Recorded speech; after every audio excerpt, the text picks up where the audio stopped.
ചർച്ചകളിലും ബോധവൽക്കരണ പരിപാടികളിലുമൊക്കെ സജീവമായി ഈ സമൂഹത്തിൽ പ്രവർത്തിക്കുന്നു. അദ്ദേഹത്തെ നിങ്ങളുടെ ഓരോരുത്തരുടെയും പേരിൽ നേതിയുടെ പേരിൽ ഞാൻ ഹാർദമായി ഈ കൂട്ടായ്മയിലേക്ക് സ്വാഗതം ചെയ്യുകയാണ്.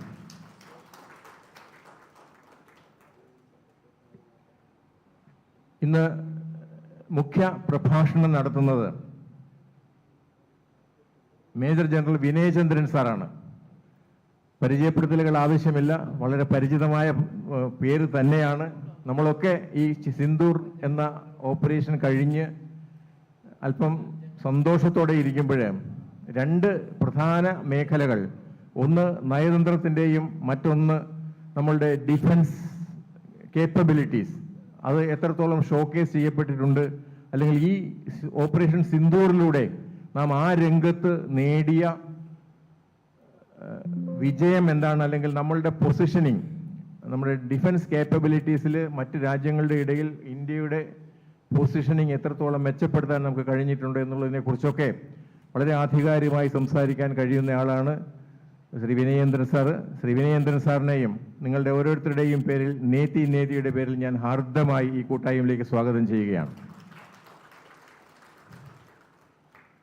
ഇന്ന് ഈ ചർച്ചയിൽ മോഡറേറ്ററായി പ്രവർത്തിക്കുന്നത് ആദ്യ ചർച്ച മുതൽ നമ്മളോടൊപ്പം എന്നുമുള്ള നമ്മൾ ഒരാൾ തന്നെയായ ചാർട്ടേഡ് അക്കൗണ്ടന്റ് ശ്രീ രഞ്ജിത്ത് കാർത്തികേയൻജിയാണ്. സാമ്പത്തിക വിദഗ്ധനാണ്. ഈ വിഷയം നമ്മൾ ഏത് ഒരു സംഘർഷം ഉണ്ടാകുമ്പോഴോ അല്ലെങ്കിൽ ഏതൊരു സംഭവം ഉണ്ടാകുമ്പോഴോ അതിൻ്റെ സാമ്പത്തിക ഇമ്പാക്റ്റുകളെ കുറിച്ചൊക്കെ വളരെ ആധികാരികമായി സംസാരിക്കാൻ കഴിയുന്ന കഴിവുള്ള ആളാണ് ശ്രീ രഞ്ജിത്ത് ജി. ഈ ചർച്ച മോഡറേറ്റ് ചെയ്യുന്നത് രഞ്ജിത്ത് ജി ആണ് എന്നുള്ളത് കൊണ്ട് തന്നെ ഇത് വളരെ ഫലവത്തായ ചർച്ച നടക്കും എന്ന് ഞങ്ങൾക്ക് ഉത്തമ ബോധ്യമുണ്ട്. ശ്രീ രഞ്ജിത്ത് കാർത്തികേയൻജിയെയും ഞാൻ വളരെ സന്തോഷത്തോടെ സ്വാഗതം ചെയ്യട്ടെ. ഞാൻ നേരത്തെ പറഞ്ഞു, സദസ്സ് ആണോ വേദിയാണോ കൂടുതൽ ഇലസ്ട്രിയസ് എന്ന് പറയാൻ പറ്റാത്തൊരവസ്ഥയിലാണ് ഞാൻ നിങ്ങളുടെ മുമ്പിൽ നിൽക്കുന്നത്. നമ്മളോടൊപ്പം എയർ മാർഷൽ ബിപിൻ സാറുണ്ട്, AVSM. അദ്ദേഹം ചർച്ചയിൽ സജീവമായി പങ്കെടുക്കും. അദ്ദേഹത്തിൻ്റെ സാന്നിധ്യം തീർച്ചയായിട്ടും, പ്രത്യേകിച്ച് ഈ പ്രത്യേക സാഹചര്യത്തിൽ നമ്മളൊക്കെ അദ്ദേഹത്തിൻ്റെ അഭിപ്രായങ്ങൾ പോലും കേൾക്കാൻ താല്പര്യമുണ്ടാകും. ശ്രീ വിപിൻ സാറിനെ ഞാൻ നമ്മളുടെ കൂട്ടായ്മയിലേക്ക് സ്വാഗതം ചെയ്യുകയാണ്. Lieutenant general doctor Ajith Neelakantan, അദ്ദേഹം നമ്മളോടൊപ്പം ഈ ചർച്ചയിൽ നിന്ന് പങ്കെടുക്കുന്നുണ്ട്, നമ്മളോടൊപ്പം ഇരുന്ന് ഈ ചർച്ചയിൽ പങ്കെടുക്കുന്നുണ്ട്. അദ്ദേഹത്തെയും ഞാൻ സ്വാഗതം ചെയ്യുന്നു. മറ്റ് സ്വാഗതം ചെയ്യേണ്ട, പരാമർശിക്കേണ്ട ഒരു പേര് കൂടി പറഞ്ഞിട്ട് ബാക്കിയുള്ളവരെ ഞാൻ പൊതുവായി സ്വാഗതം ചെയ്യാം. Air vice marshal doctor TP Madhusoodanan sir, Srinivasan സാറിൻ്റെ സഹോദരനാണ്. അദ്ദേഹം എത്തിയിട്ടുണ്ട്. ഇനി ഇവിടെ എത്താനുണ്ട് ഒരുപാട് പേര്. സർ രാജീവ് ശ്രീനിവാസൻ സാറൊക്കെ വരുമെന്ന് പറയുന്നു. എല്ലാവരും വളരെ ആകാംക്ഷയോടെ കാത്തിരിക്കുന്ന ചർച്ചയിലേക്ക് നമ്മൾ നീങ്ങുകയാണ്. ഞാൻ ഏറെ സമയമെടുക്കുന്നില്ല. ഈ വിഷയത്തിൽ നമ്മളുടെ പൊതുവായ ഒരു ആശങ്ക, ഈ ഓപ്പറേഷൻ സിന്ദൂർ എന്ന ഈ ഓപ്പറേഷൻസ്, അതിന് വഴിമരുന്നിട്ട പഹൽഗാം ടെററിസ്റ്റ് ആക്രമണം, ഞങ്ങളൊക്കെ കേൾക്കുകയും ഔദ്യോഗികമായി പഠിക്കുകയും ചെയ്ത ടെററിസ്റ്റ് ആക്രമണങ്ങളെക്കാളൊക്കെ മറ്റെന്തോ ഒരു അജണ്ട കൂടി അതിൻ്റെ പിന്നിലുണ്ട് എന്ന് നമ്മളെ ഡീസ്റ്റെബിലൈസ് ചെയ്യുക, അല്ലെങ്കിൽ ബ്ലീഡ് ഇന്ത്യ തുടങ്ങിയ ഒരുപാട് മുദ്രാവാക്യങ്ങളൊക്കെ ഞങ്ങൾ കേട്ടു. അതുപോലെ തന്നെ പാശ്ചാത്യ മീഡിയകളിൽ ഉള്ള നറേറ്റീവ്സ് പലപ്പോഴും ഒരുപക്ഷെ ഈ നറേറ്റീവ്സ് പ്രചരിപ്പിക്കുന്നതിൽ, തെറ്റായ നറേറ്റീവ്സ് പ്രചരിപ്പിക്കുന്നതിലോ അല്ലെങ്കിൽ ഇന്ത്യ വിരുദ്ധ നറേറ്റീവ്സ് പ്രചരിപ്പിക്കുന്നതിലോ ഒരു പരിധിവരെ നമ്മൾ പാകിസ്ഥാനേക്കാൾ പിന്നിലായി പോയോ എന്നുള്ളൊരു സംശയവുമൊക്കെ ഉള്ള ആളുകൾ ഈ കൂട്ടത്തിലുണ്ട്. അതുപോലെ തന്നെ നമ്മളുടെ ആളുകൾ, നമ്മളുടെ ചില സംഘടനകളൊക്കെ ഈ ഇന്ത്യ വിരുദ്ധ വികാരം പ്രചരിപ്പിക്കുന്ന ആളുകൾക്ക് സ്വീകരണങ്ങൾ നൽകുകയും അവരെയൊക്കെ ഗ്ലോറിഫൈ ചെയ്യുന്ന സാഹചര്യം പോലും നമ്മളിന്ന് കണ്ടുകൊണ്ടിരിക്കുകയാണ്. പാകിസ്ഥാന് പാഠം പഠിച്ചില്ല എന്ന് നമ്മളെല്ലാ പത്രവാർത്തകളിലും വായിക്കുന്നതാണ്. പാകിസ്ഥാൻ പാഠം പഠിച്ചു എന്നാണ് ഞങ്ങളൊക്കെ മനസ്സിലാക്കുന്നത്. എന്തെന്ന് വെച്ചാൽ 47 മുതൽ ഇന്ത്യയോട് ഒരു ആംഡ് വാർഫെയറിൽ അൾട്ടിമേറ്റ് ആയിട്ട് വിജയിക്കാൻ കഴിയുകയില്ല എന്ന് പാകിസ്ഥാന് നന്നായി അറിയാം. അതുകൊണ്ട് ഈ ടെററിസ്റ്റ് ആക്രമണങ്ങൾ കൊണ്ടും ഇന്ത്യയെ നല്ലൊരു അളവ് വരെ സ്റ്റെബിലൈസ് ചെയ്യാൻ കഴിയുന്നില്ല. ഇന്ത്യയുടെ പ്രതിരോധ ശേഷി, ഇന്ത്യയുടെ രഹസ്യാന്വേഷണ വിഭാഗം, അതുപോലെ തുടങ്ങിയ നമ്മളുടെ ഓപ്പറേഷണൽ ആംസ്, ഇതൊക്കെ വളരെ ശക്തമാണ് എന്ന് ലോകം തിരിച്ചറിഞ്ഞ സ്ഥിതിക്ക് എൻ്റെ ഉള്ളിലുള്ള ഒരു സംശയം, ഒരു പ്രത്യേക വിഭാഗത്തിൽപ്പെട്ട ആളുകളെ മാത്രം ടാർഗറ്റ് ചെയ്ത് അവരെ മാത്രം വിക്ടിംസ് ആക്കുന്ന ഒരു ടെററിസ്റ്റ് ആക്രമണം ഈ ലോക ചരിത്രത്തിൽ എനിക്ക് തോന്നുന്നു സർ പെഹൽഗാമിലാണ് കണ്ടത്. അതിൻ്റെ പിന്നിലുള്ള ഗെയിം പ്ലാൻ ഒരു പക്ഷേ ഇവിടെ ഒരു ഡിവൈഡ്, ഒരു കമ്മ്യൂണൽ ഡിവൈഡ് ഉണ്ടാക്കാനും മുസ്ലിം കമ്മ്യൂണിറ്റിക്കെതിരെ ഒരു ഹിന്ദു ബാക്ക്ലാഷ് ഉണ്ടാക്കുകയും ചെയ്താൽ അതിൽ നിന്ന് ഇന്റർനാഷണലി അവർക്ക് മൊബിലൈസ് ചെയ്യാൻ കഴിയുന്ന സിംപതി, ഇവിടെ ജനോസൈഡ് നടക്കുകയാണ്. ബംഗ്ലാദേശിൽ നടന്നു എന്ന് നാം കണ്ടറിഞ്ഞ ഒരു ജനോസൈഡിന്റെ ഒരു മറുവശം എന്നുള്ള രീതിയിൽ മുസ്ലിംസ് ജനോസൈഡിന് ഇരയാക്കപ്പെടുന്നു എന്നുള്ള ഒരു സാധ്യത കൂടി അവർ പരീക്ഷിച്ചതായിരിക്കാം ഇതെന്നുള്ള ഒരു സംശയം കൂടി അല്പകാലത്തെ പോലീസ് ജോലിയിലൊക്കെ ജോലി ചെയ്തിരുന്നതുകൊണ്ട് ഞങ്ങളുടെ മനസ്സിലൊക്കെ എന്നും ഒരു സംശയമായിട്ട് അവശേഷിക്കുന്നുണ്ട്. ഇതേക്കുറിച്ചൊക്കെ നമുക്ക് വിശദമായി ചർച്ച ചെയ്യാം. വിശദമായി നമുക്കിതിൻ്റെ എല്ലാ മേഖലകളെക്കുറിച്ചും വളരെ സജീവമായ ഒരു ചർച്ചയായി തീരട്ടെ ഇതെന്ന് ആത്മാർത്ഥമായി ആഗ്രഹിച്ചുകൊണ്ട് ഇന്ന് വരെ ഇവിടെ നടന്ന എല്ലാ ചർച്ചകളിലും സജീവമായി പങ്കെടുത്ത നിങ്ങൾ ഓരോരുത്തർക്കും നിങ്ങളുടെയൊക്കെ സാന്നിധ്യമാണ് ഞങ്ങളുടെ പിൻബലം. ഞങ്ങളുടെ പ്രവർത്തനത്തിന് രാസതരകമായി പ്രവർത്തിക്കുന്നത് നിങ്ങളുടെ പ്രവർത്തനവും പ്രചോദനവുമാണെന്ന് അടിവരയിട്ട് പറഞ്ഞുകൊണ്ട് നിങ്ങൾക്ക് എല്ലാവർക്കും ഹൃദയത്തിൻ്റെ ഭാഷയിൽ സ്വാഗതം പറഞ്ഞുകൊണ്ട് ഞാൻ നിർത്തുന്നു. നന്ദി, നമസ്കാരം.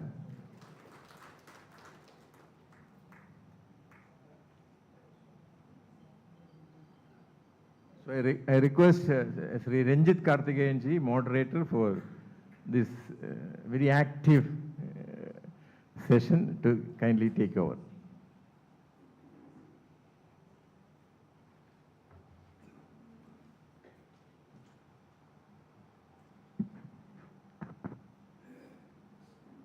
Thank you. A civilization rises not when it conquers the world with force, but when it compete with the world to recalibrate with respect. So, ladies and gentlemen, a very good evening. Today we will have an English session of Operation Sindoor, the rise of Bharat, global influence. Before we start the session, let me have a quick introduction as to what we can expect. What Operation Sindoor achieved on the ground was not just a military success, but something deeper, a declaration of a civilizational maturity. Swift, precise, and restrained, Bharat's response was rooted in the Shastra of Chanakya, where intelligence, timing, and calibrated might are used not to destroy, but to dissuade. So for the decades, Bharat aspired to be heard. Today, it is being watched with attention, with admiration, and sometimes with awe.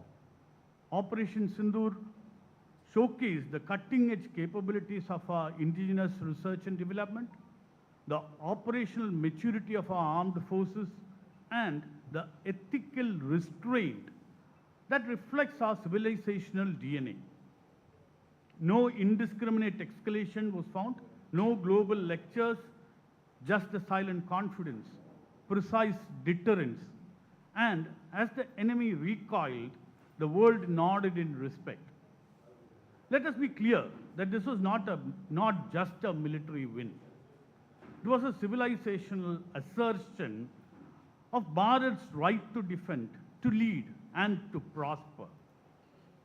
From Tejas to Agni, to BrahMos to drone swarms, Bharat's research and development has arrived. And from being arms importer to an emerging defense exporter, we are reshaping our strategic economy.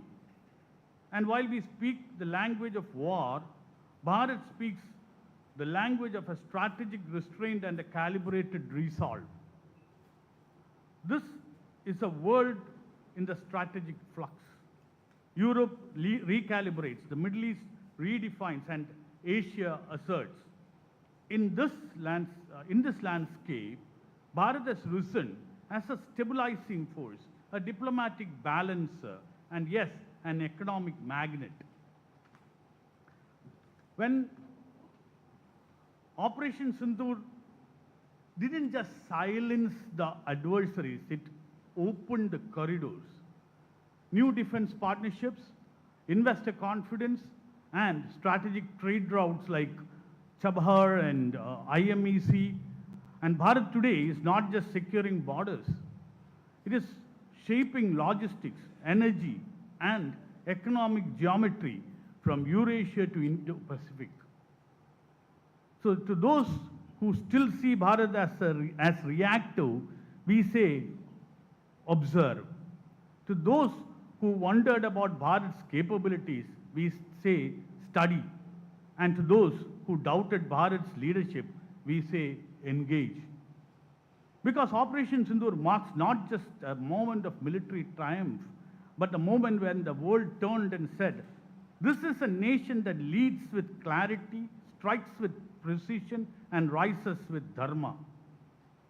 This is the emergence of Bharat as Vishwaguru, not by conquest, but by competence, not through domination, but through disciplined strength. So today, we are privileged to hear from two extraordinary minds. Ambassador T.P. Srinivasan, who has represented Bharat's diplomatic courage across the world, and Major General Vinay Chandran, who embodies the doctrine, discipline, and depth of our military thought. So this session will not be about echo chambers. It will be about insight, alignment, and the road ahead for a Bharat that is no longer emerging, but asserting. Let's begin. Let the world listen. Let Bharat rise with clarity and courage.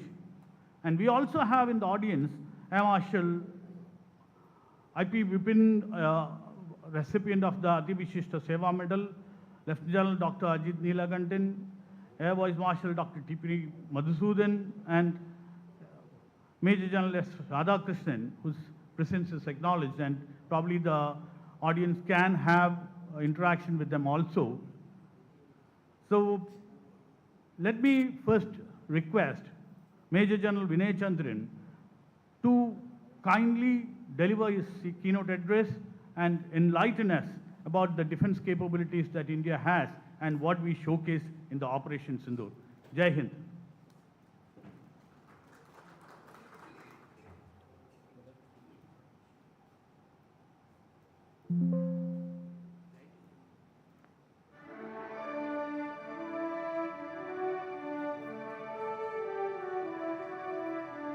Major general M Vinayachandran രാജ്യസേവനത്തിന് വേണ്ടി സമർപ്പിതമായ ഒരു ജീവിതത്തിന്റെ നേർചിത്രം. അതാണ് major general M വിനയചന്ദ്രനെ കുറിച്ച് വളരെ സംഗ്രഹിച്ചു പറയാനാവുക. ഇൻഫൻട്രി ഓഫീസറായും നാഷണൽ ഡിഫൻസ് കോളേജിലെ സീനിയർ ഇൻസ്ട്രക്ടറായും അസം റൈഫിൾസിന്റെ ഇൻസ്പെക്ടർ ജനറലായി മിലിറ്ററി ഓപ്പറേഷൻസ് ഡയറക്ടറായും ഒക്കെ സേവനമനുഷ്ഠിച്ച തികഞ്ഞ രാജ്യസ്നേഹി. ഓപ്പറേഷണൽ രംഗത്തെ മികച്ച നേതൃപാടവത്തിനും അസാമാന്യ ധീരതയ്ക്കും അദ്ദേഹത്തിന് യുദ്ധസേവാ മെഡൽ ലഭിച്ചിട്ടുണ്ട്. അതോടൊപ്പം സധൈര്യമായ കർത്തവ്യ നിർവഹണശീലത്തിനുള്ള അംഗീകാരമായി സേവാ മെഡലും ഇദ്ദേഹത്തെ തേടിയെത്തി. ഓപ്പറേഷൻ രംഗങ്ങളിൽ സജീവ സാന്നിധ്യമായി നിൽക്കുന്നതിനൊപ്പം തന്നെ പൊളിറ്റിക്കൽ സയൻസിലും അന്തർദേശീയ വിഷയങ്ങളിലുമുള്ള ഗവേഷണത്തിലൂടെ മദ്രാസ് സർവകലാശാലയിൽ നിന്നും PhD ഗവേഷകനായ അദ്ദേഹം എഴുത്തുകാരനായും ചാനൽ ചർച്ചകളിൽ സൈനിക ഓപ്പറേഷനുകളെക്കുറിച്ചുള്ള സമഗ്രമായ നിരീക്ഷണം നടത്തുന്ന പാനലിസ്റ്റായുമൊക്കെ സമൂഹത്തിൽ നിറഞ്ഞു നിൽക്കുന്ന വ്യക്തിത്വം കൂടിയാണ്. മാതൃഭൂമിയുടെ ഈ വീരപുത്രന് മേജർ ജനറൽ എം വിനയചന്ദ്രന് നേതിനേതിയുടെ ഈ ചടങ്ങിലേക്ക് ഹാർദമായ സ്വാഗതം.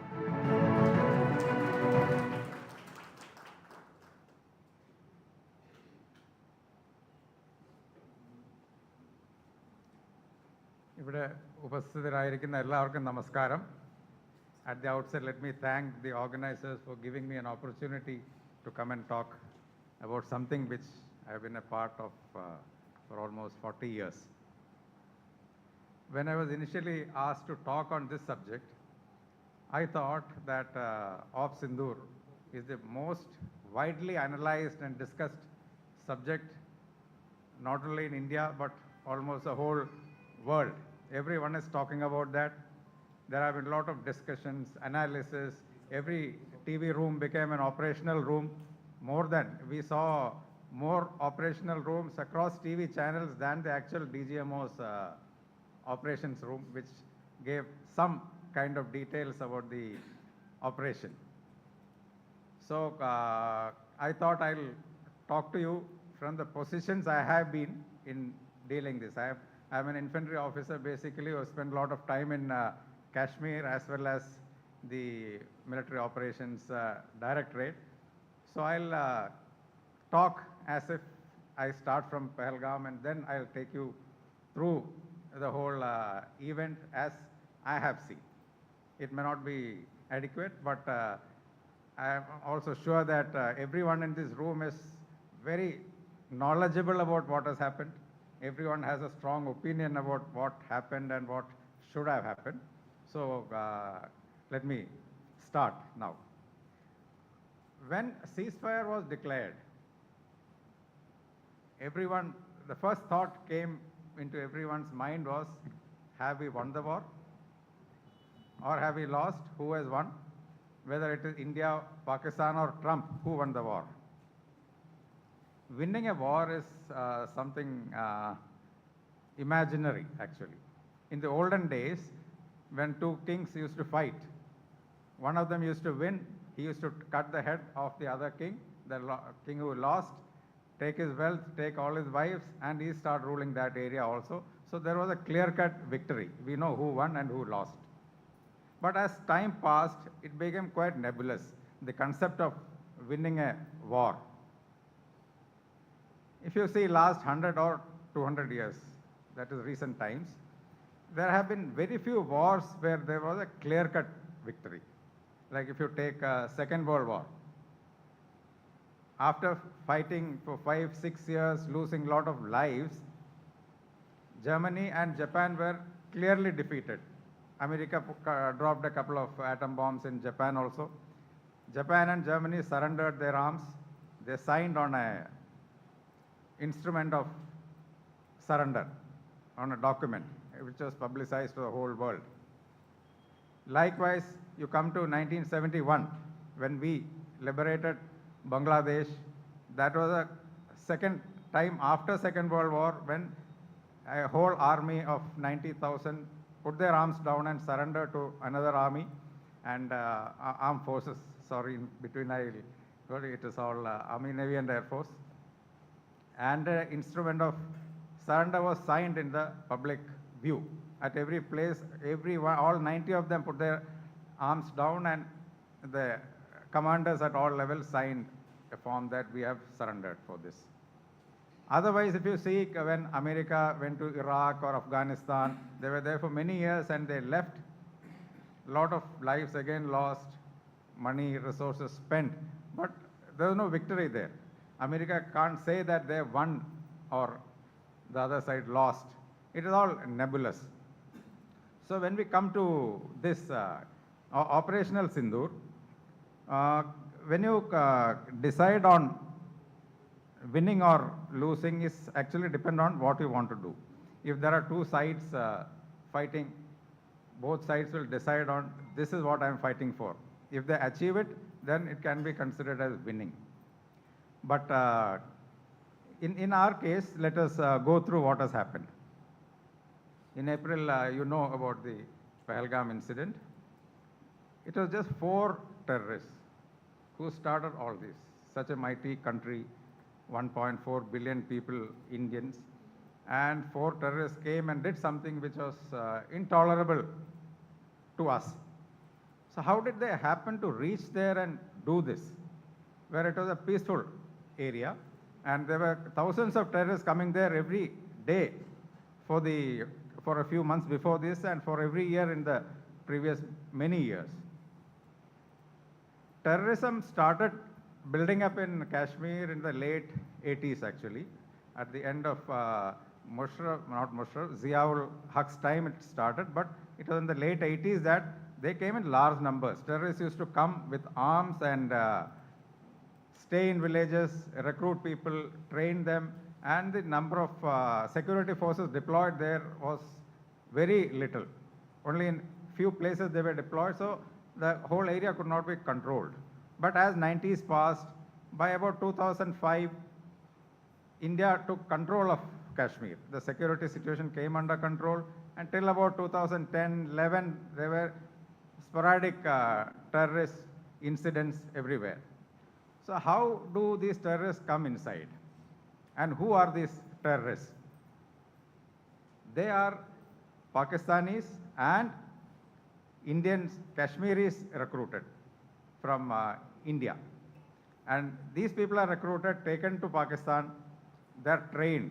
There are proper training camps where they stay like hostels, and where we have a military camp here, similar camps they are given pay also. When a terrorist goes and joins, they'll be given a little pay, then they keep getting promotions. And after a certain level of training, they are sent to India.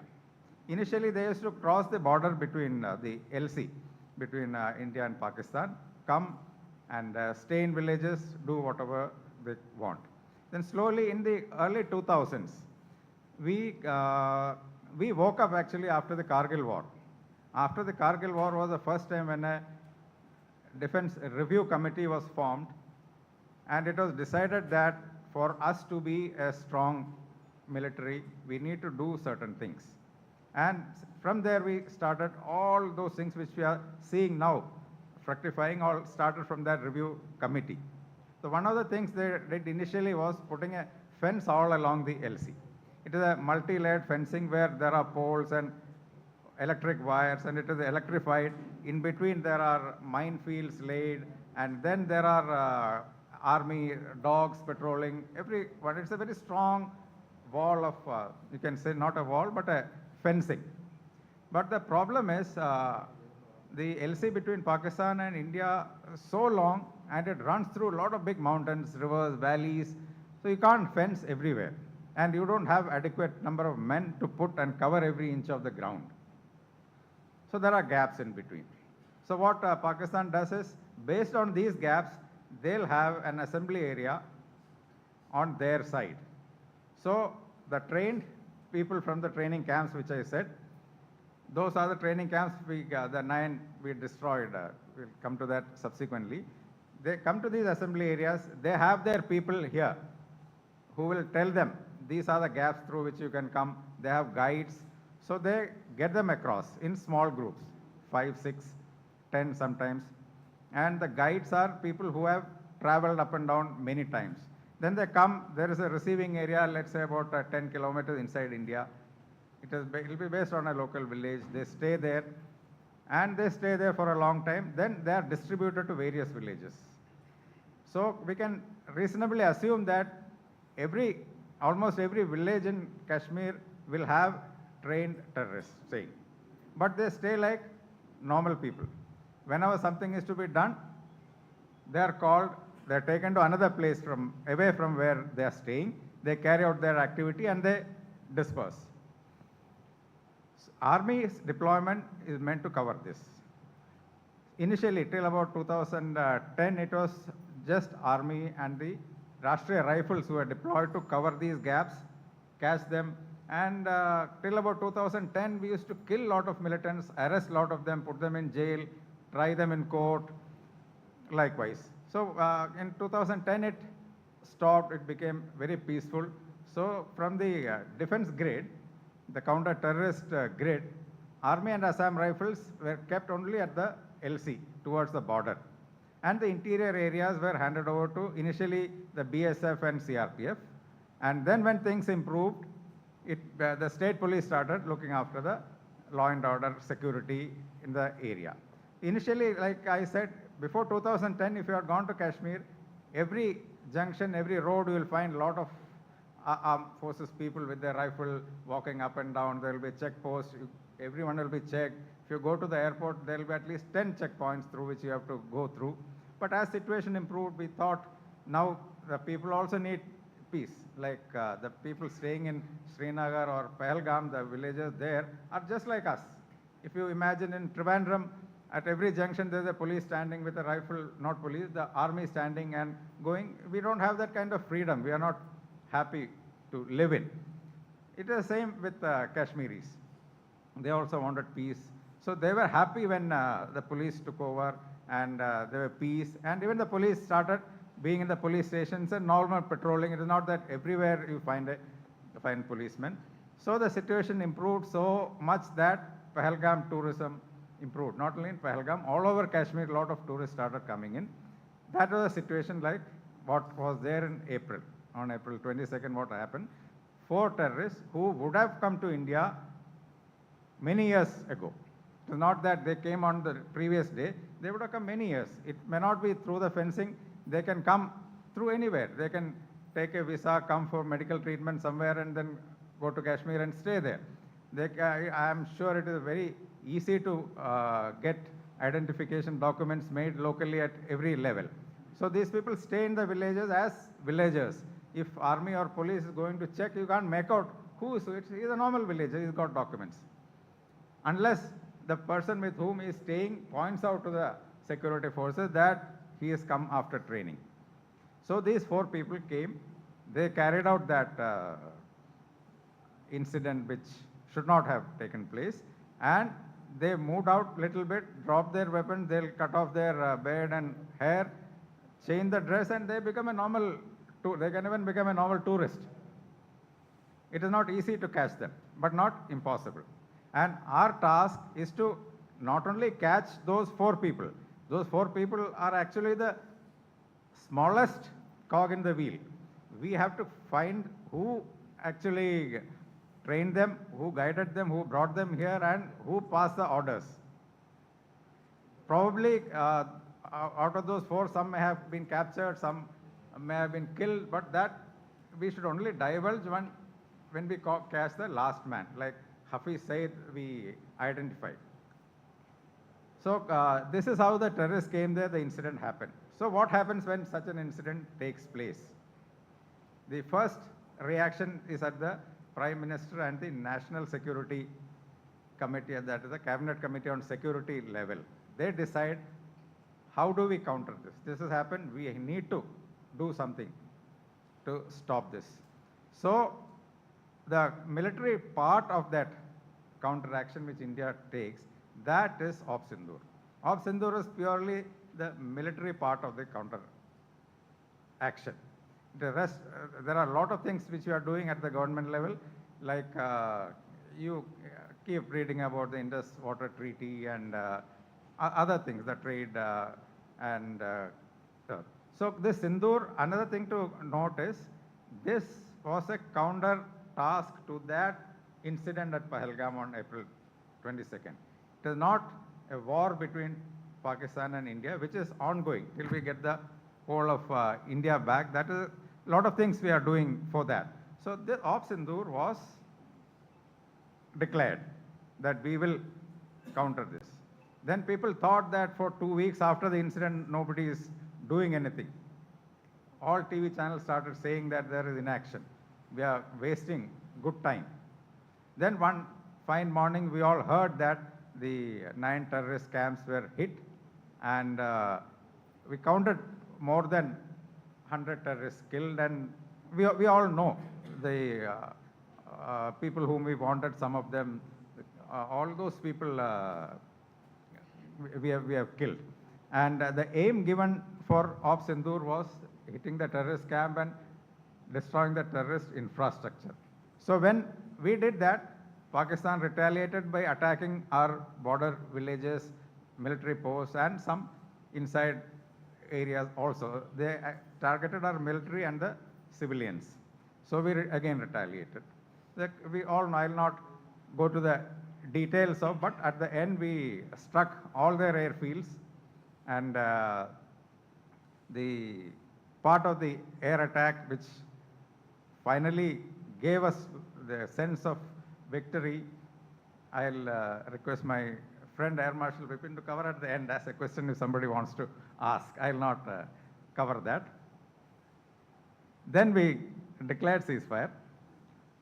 People started talking about whether it was Trump who declared or India or Pakistan who declared. That is not of any consequence, because I said it is a military task of Sindoor was a military task given which was achieved, and we thought it was the right time for us, so we agreed to a ceasefire.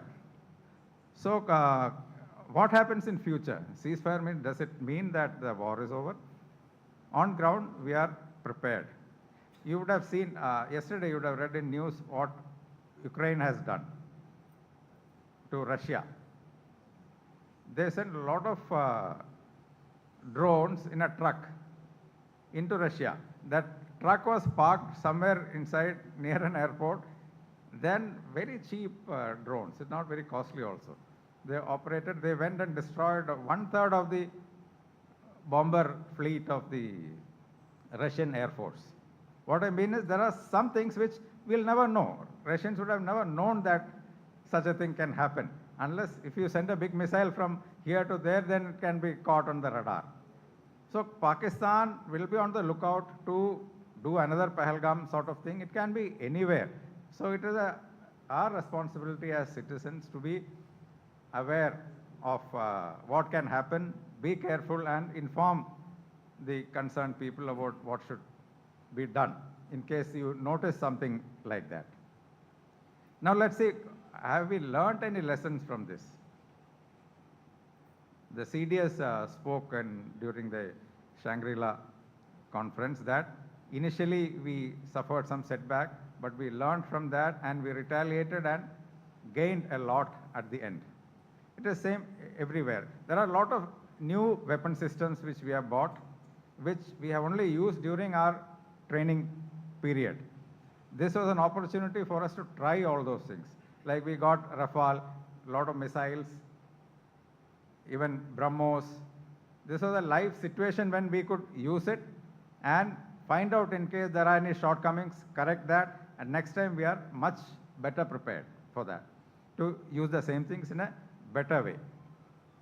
Same way, things like a CDS was formed not long ago, but we have never gone through a war with that kind of a command and control setup. Now we have seen that the CDS was there, all three arms of the armed forces, they were fighting together and the precision was so good. And the most important thing we noticed here was the jointmanship. You saw everywhere, even while the press conference is there, not only the Army, Navy, Air Force, you will find the ministries, the civilian part of the government, the defense ministry, everyone standing together. So this was a great opportunity for us to test those. Even the recruitment system, Agnivir system had changed. This was the first battle which came.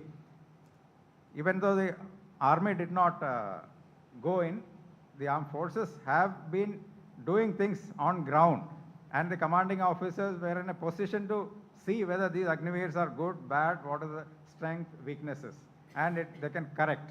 So it was, this operation was very short, but it was a big opportunity for us to learn and to be better in future. Another issue is, we had a thought whether we were alone in this battle. Was India alone? I will not talk about the foreign policy issue that Ambassador Srinivasan will be talking in a much better way after this. But what I mean is, whenever we have a fight, we need friends. Without friends, you can't fight and win always. I'll give you a couple of examples of the kind of friends you have. In 1956, Ayub Khan was the dictator of Pakistan. So that time, China started their infiltration and transgression into Aksai Chin, Arunachal Pradesh, and at the same time, they used to do that with Pakistan also. Pakistan means the POK part also, they used to transgress. That time, China and Pakistan were not friends. So Ayub Khan approached Prime Minister Nehru and said that the Chinese are trying to get into India and Pakistan so that they get an avenue and a route going directly to the Arabian Sea. So we must stop that. So let Pakistan and India have a union of defense forces and counter China. This was in 1956. But we could not have agreed to that at that point of time. By 1959, 60, 61, China and Pakistan became so close, and now we cannot even imagine such a thing happening, where India and Pakistan together or India and China together against Pakistan. That is how the time and situation shifts. Likewise, in 1971, that was a time when America became friends with China with the help of Pakistan. Pakistan was a mediator. So Nixon asked China to actively come into Bangladesh, East Pakistan at that time, and counter India. But that time China was not in a position to do that. They were not confident enough, so they did not do. So who came to our help? Russia. If Russia had not come for our help, probably USA would have given a big help to Pakistan and things would have been different. So what I mean is the alliances and friends are very important.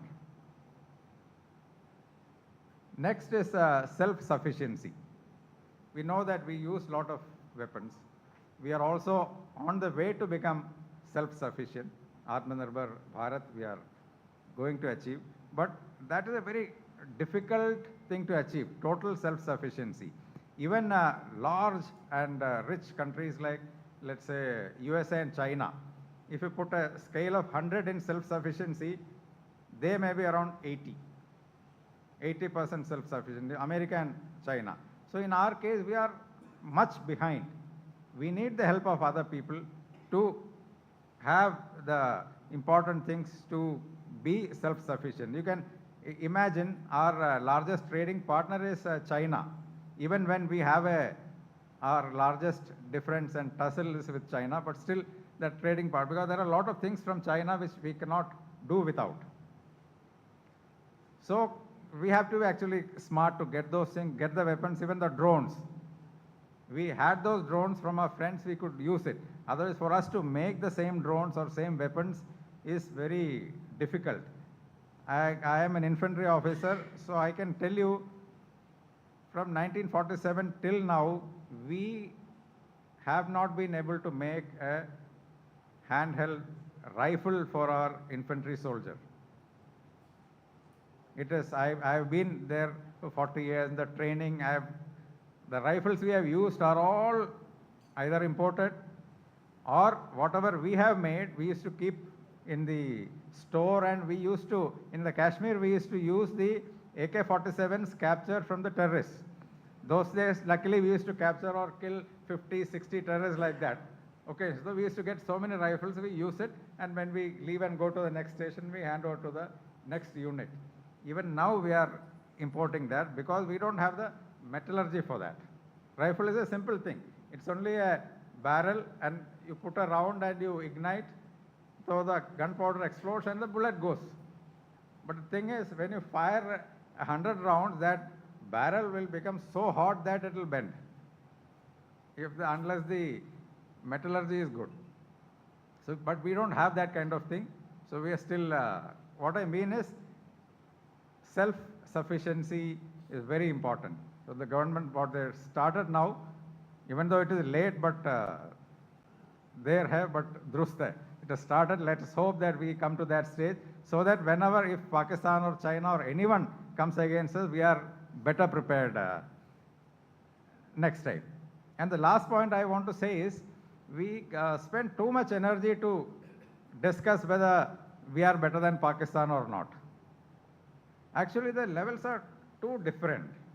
Pakistan is nowhere near us. The power of a nation is normally measured with a factor called CNP, the Comprehensive National Power, that takes into account the geographical size, the population, technological advancement, economy. All these things are taken, and a rank list is made in the world. So the number one currently is USA, then China, then Russia, then is India. Means India is in first 5. Very soon we can be better than Russia if Russia doesn't improve, because Russia has got a lot of geographical size and technology, that's how they are ahead.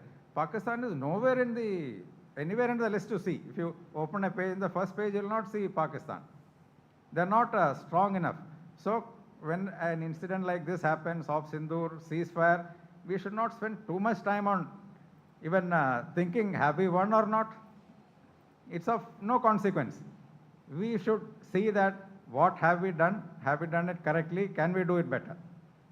And our sense of competition should be towards China or USA after that, because we are going to be a big power. We are going to be self-sufficient. So I finish my talk here, and at the end, if there are question and answer session, we'll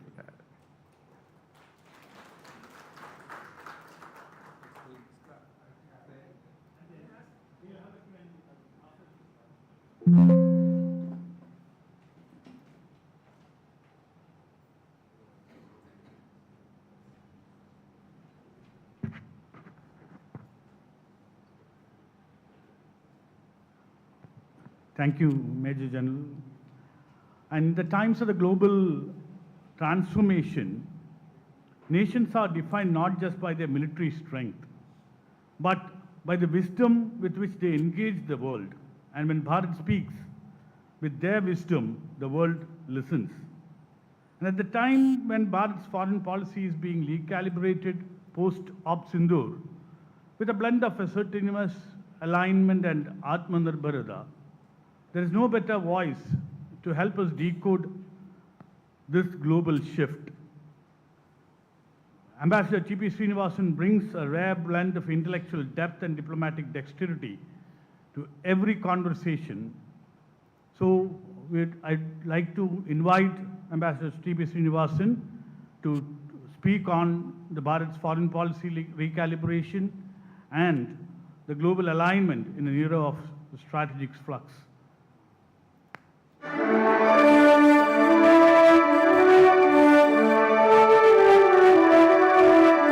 തെറ്റാലി Parameswaran Pillai Sreenivasan എന്ന T P Sreenivasan ഇന്ത്യയിലെ അറിയപ്പെടുന്ന ഒരു നയതന്ത്രജ്ഞനാണ്. ഐക്യരാഷ്ട്ര പരിസ്ഥിതി സംഘടനയിൽ ഇന്ത്യയുടെ സ്ഥിരം പ്രതിനിധി, അന്താരാഷ്ട്ര ആണവോർജ ഏജൻസിയിൽ ഇന്ത്യയുടെ ഗവർണറുമായി ഇദ്ദേഹം പ്രവർത്തിച്ചിരുന്നു. വിവിധ രാജ്യങ്ങളിലെ ഇന്ത്യൻ അംബാസഡറായും കെനിയയിലെ ഇന്ത്യൻ ഹൈ കമ്മീഷണറായും പ്രവർത്തിച്ചിരുന്നു.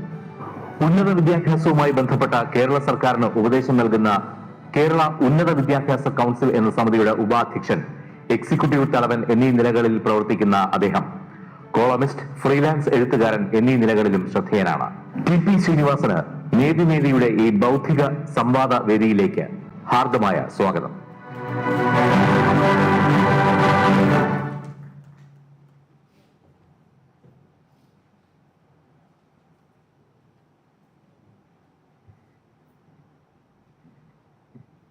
Good evening, everyone.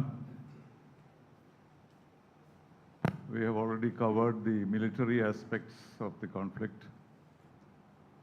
and also the likelihood of the balance of power in our region. I shall confine myself to the diplomatic aspects, and that's an experience I've had for a long time. From 1979 to 2004, I was in one agency or the other of the United Nations.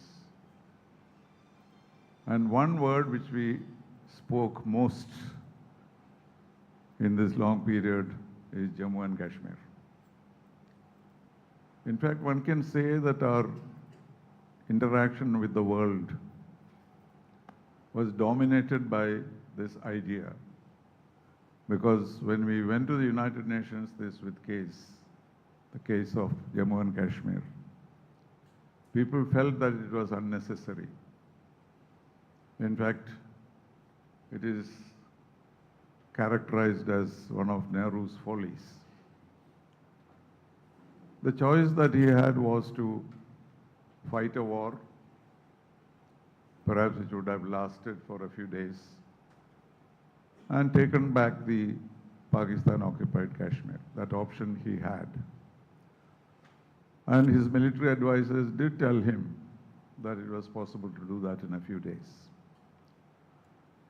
But if you look at Pandit Nehru's mind and what he was and what he wanted to be known as, as the new Prime Minister of India, he was not going to fight a war.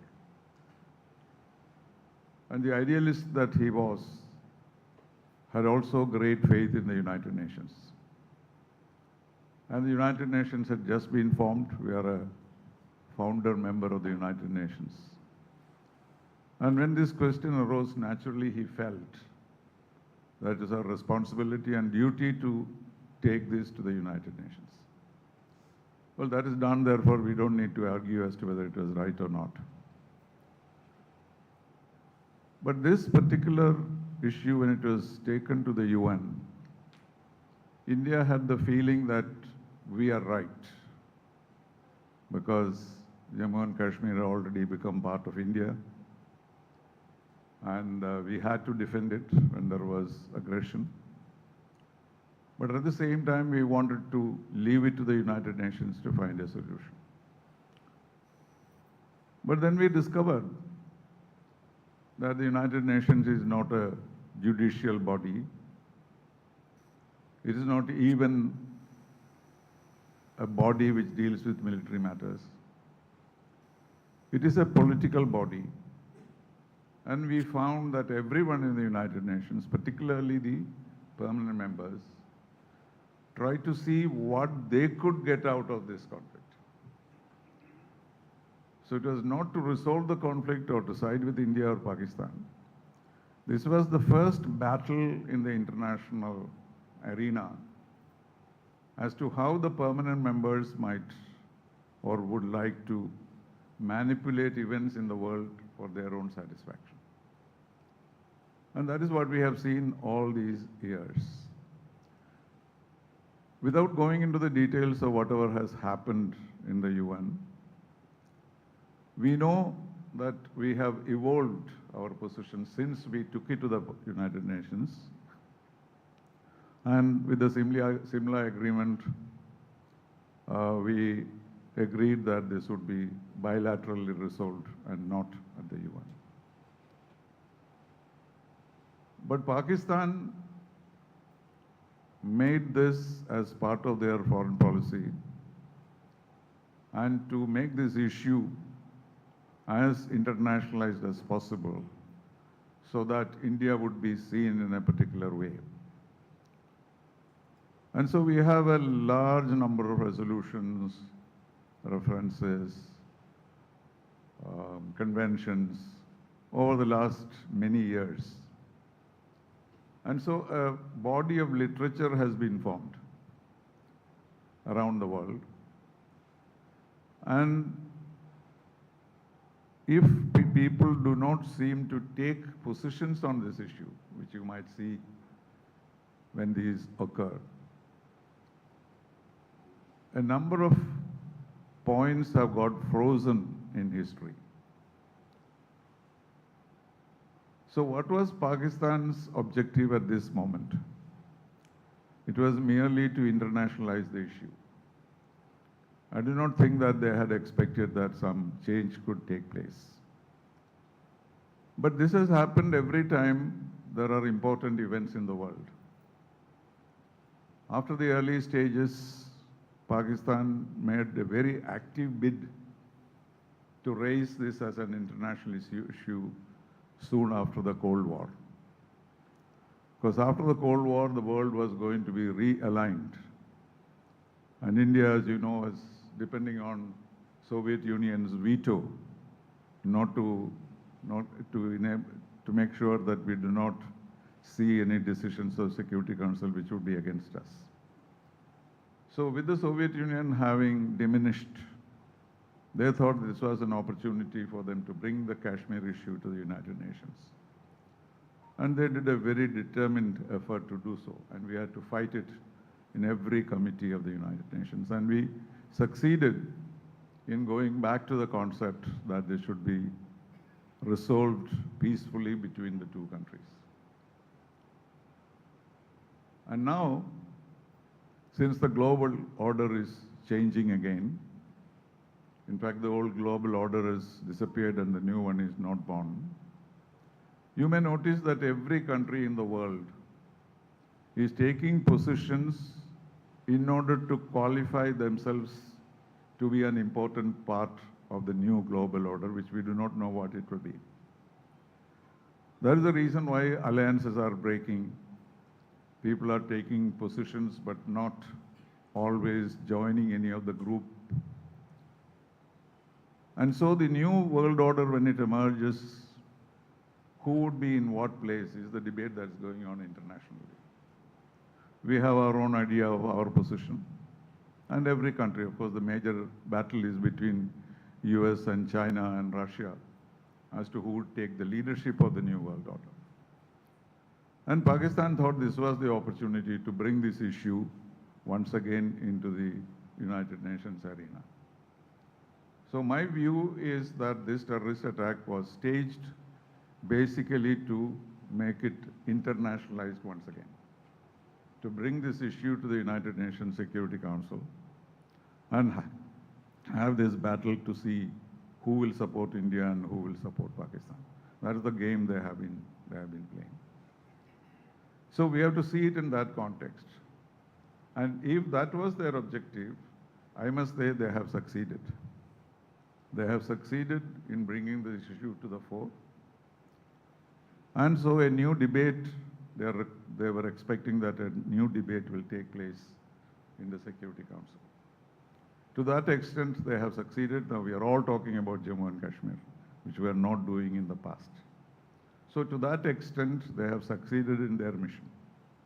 So in any calculation of the new world order, they would like to see where India stands and where Pakistan stands. That was their objective. Our objective was different. Of course, we have opposed internationalization. But at the same time, our concern was to punish the terrorists and those who support them.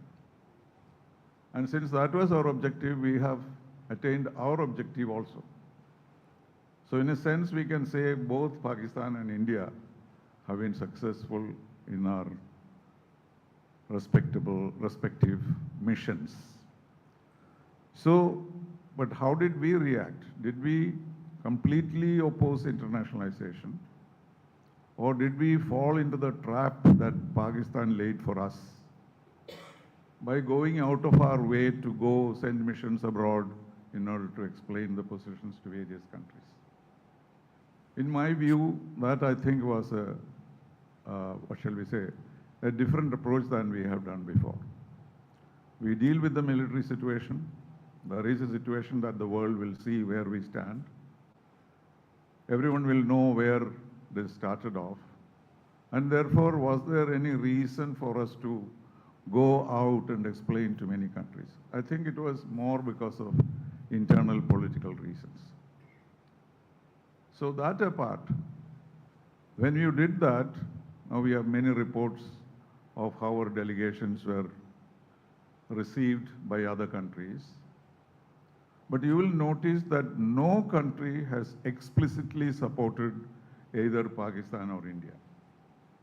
Of course, China has supported Pakistan explicitly. Turkey has done that. And then Azerbaijan, that's all. These are not so, that was to be expected.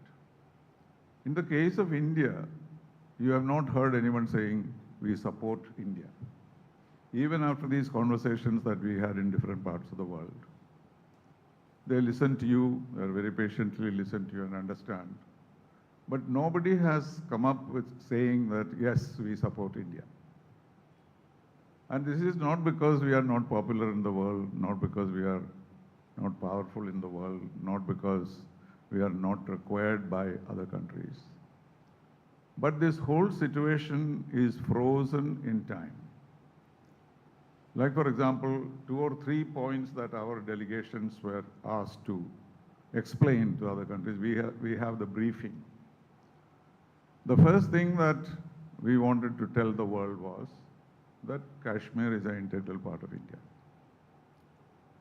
But this is something that nobody in the world has accepted.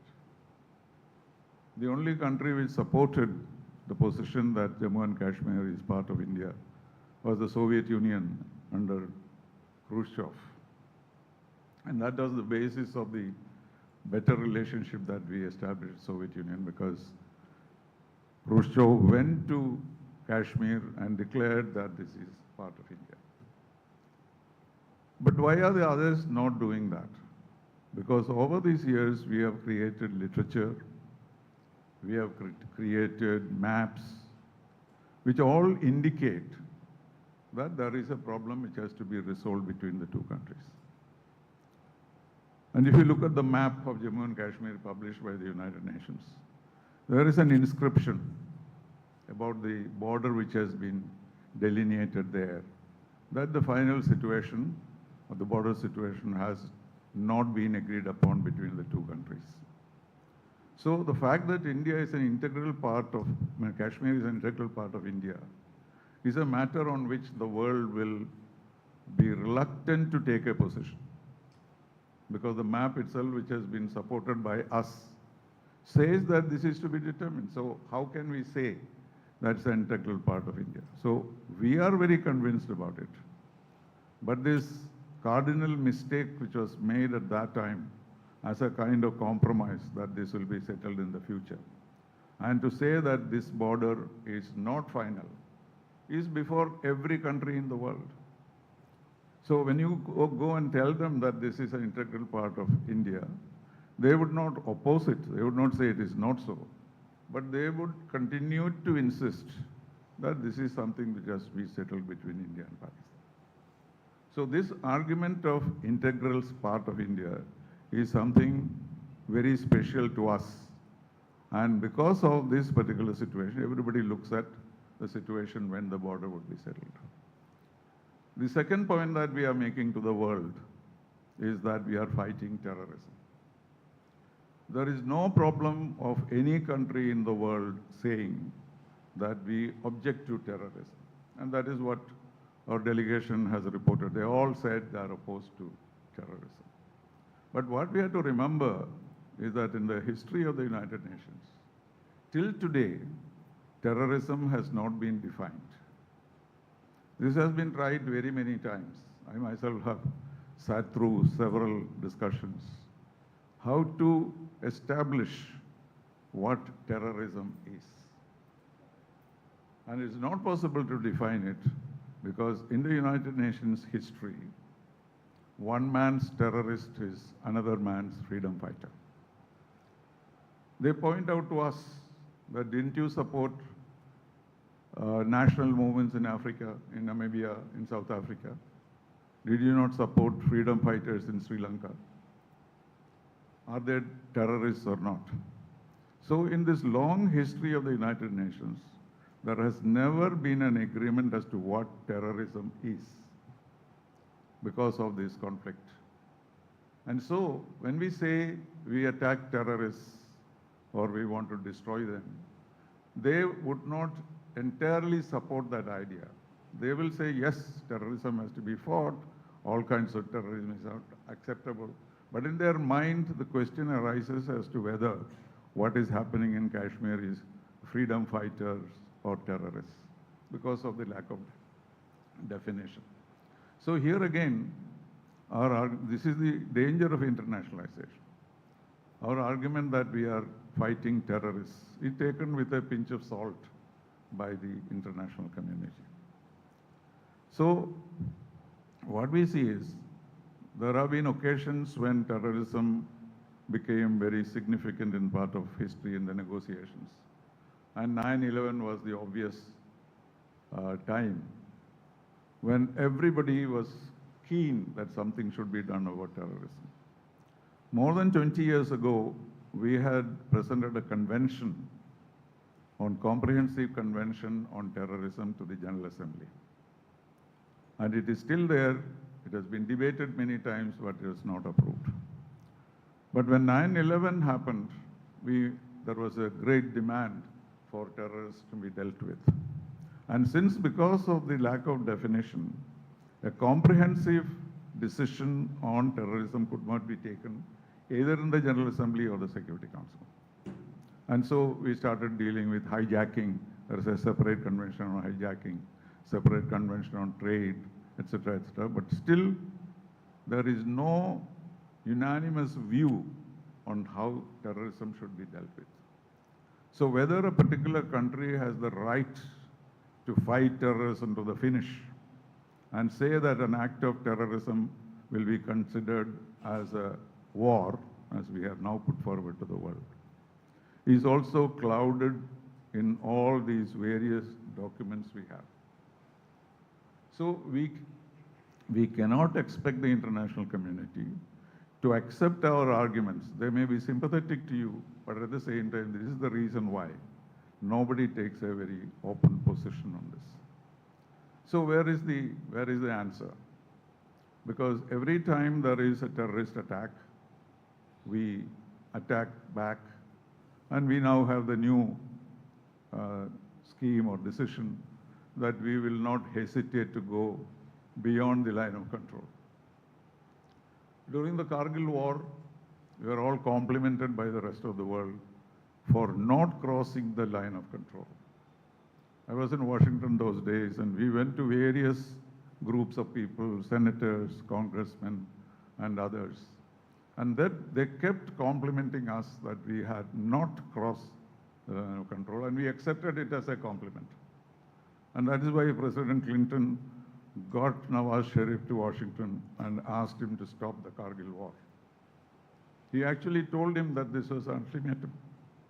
And the only thing that Nawaz Sharif could plead with Clinton was that yes, we will stop the Kargil war, but you agree to take up Jammu and Kashmir issue with the Indians. Because when you speak to the Indians, it is like speaking to a blank wall. And of course, President Clinton did not take that responsibility. He said, yes, we will strengthen the discussion. So what I'm trying to say is, because of all these various documents and resolutions and discussions, a clear position will not be taken by individual countries. And that is what we have seen. Of course, diplomatically, you can always say things which pleases everybody. But this is the reason why internationalization of Jammu and Kashmir is not in our interest. So what can we do? What we can do is only what we are doing now. That is to militarily stop terrorist attacks on India.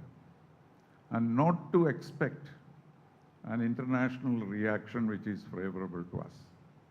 It will not be against us, but at the same time, it will not be favorable to us.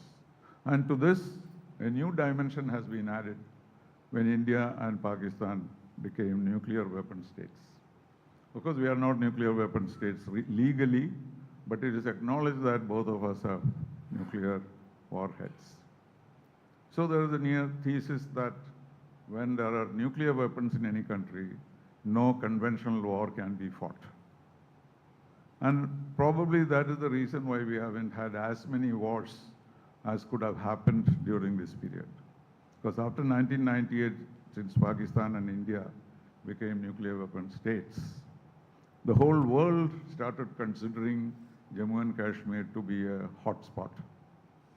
And the focus was always on seeing that the nuclear strength of both India and Pakistan should be limited.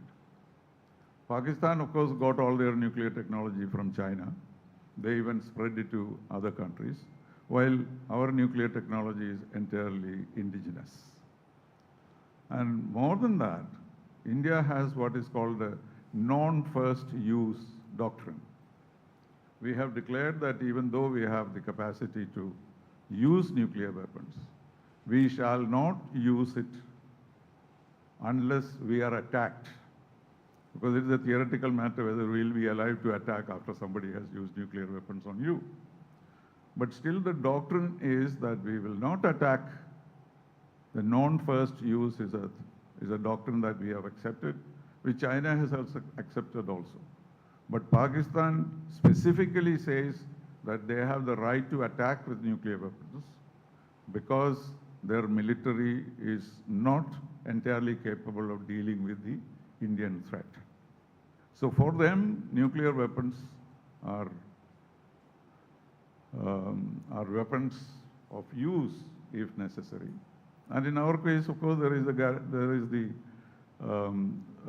the understanding that even when we say non-first use of nuclear doctrine, we also have an understanding that if it comes to a major threat to our security, we will not be restrained in that case. So this again is another issue about which the world is worried when India and Pakistan start fighting. And here again, they kept saying, even after the war started, that if necessary, we will not refrain from using nuclear weapons. So the whole idea of the border, the second aspect of what terrorism is, and the danger of nuclear use between India and Pakistan. So this makes the world concerned about what happens in India. So when something like this happens, immediate reaction of any country which has any influence on us is to somehow bring about a ceasefire.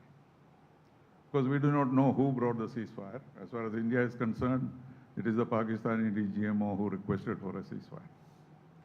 But President Trump declared it even before we declared it, saying that I brought about this. Could be. I will not deny that. There must have been conversations between us.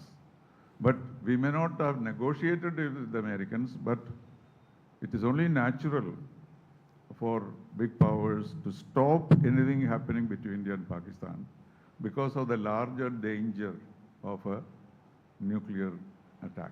Of course, our Prime Minister made it very clear that you cannot blackmail us on the basis of nuclear weapons. We will deal with it. Yes, that we will deal with it, certainly.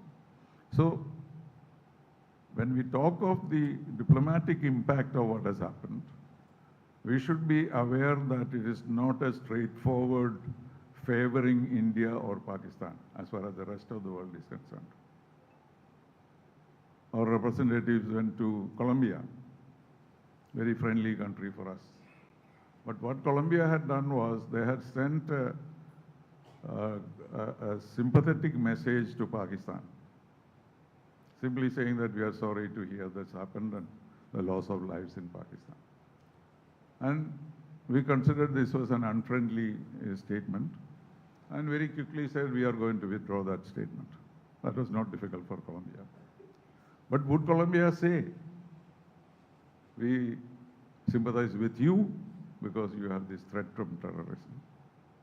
So we need to understand the complications in negotiations bilaterally or multilaterally with Pakistan, because this whole history of 70 years. And so any discussion on who supports you or who does not support you or what is India's position in the world has to be decided on the basis of this whole structure or the web of language which has been generated in the United Nations. And in the UN, as you know, words are the most important. So what I'm trying to say is simply that we should not expect any support from any country on what we think is right because of the internationalization is the issue. So when you have anything like this, it is better that we deal with them directly and deal with them militarily rather than go around trying to convince other people. Because other people will not be convinced because they have chapter and verse of the United Nations documentation. To say that what we are claiming is not entirely true. So that is the picture that you have.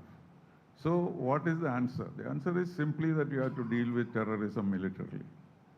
Bilateral negotiations we have stopped because we say that you cannot fight wars and at the same time talk. So we are not talking to Pakistan. SARC is completely destroyed because we don't participate in SARC exchanges.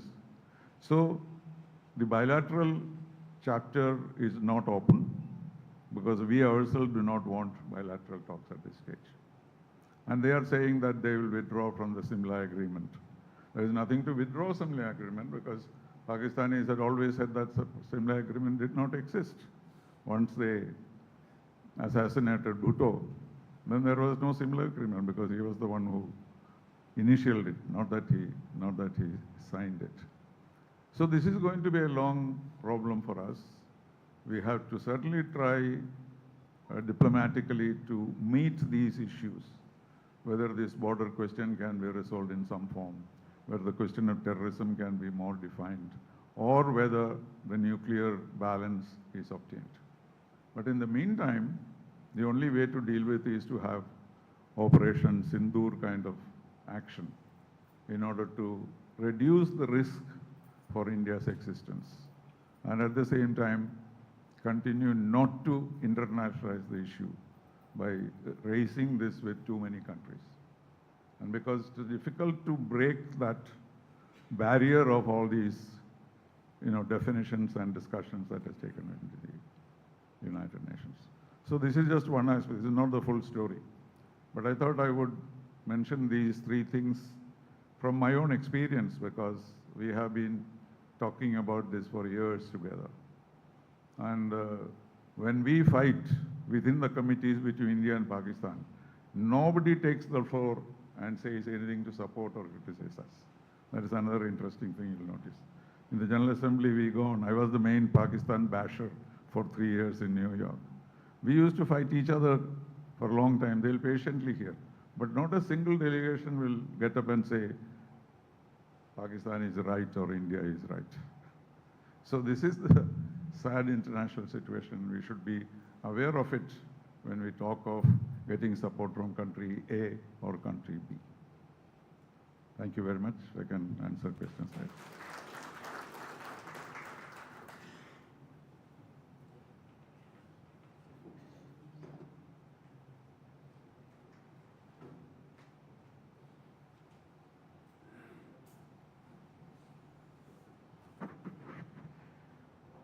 Thank you, sir. Very, very interesting and probably a very new dimension to the diplomatic perception that we have, and what we read from the newspapers are not something what actually happens. And thank you for that insight. And we will now have the question answer session. And I now invite both the speakers to kindly occupy the dais.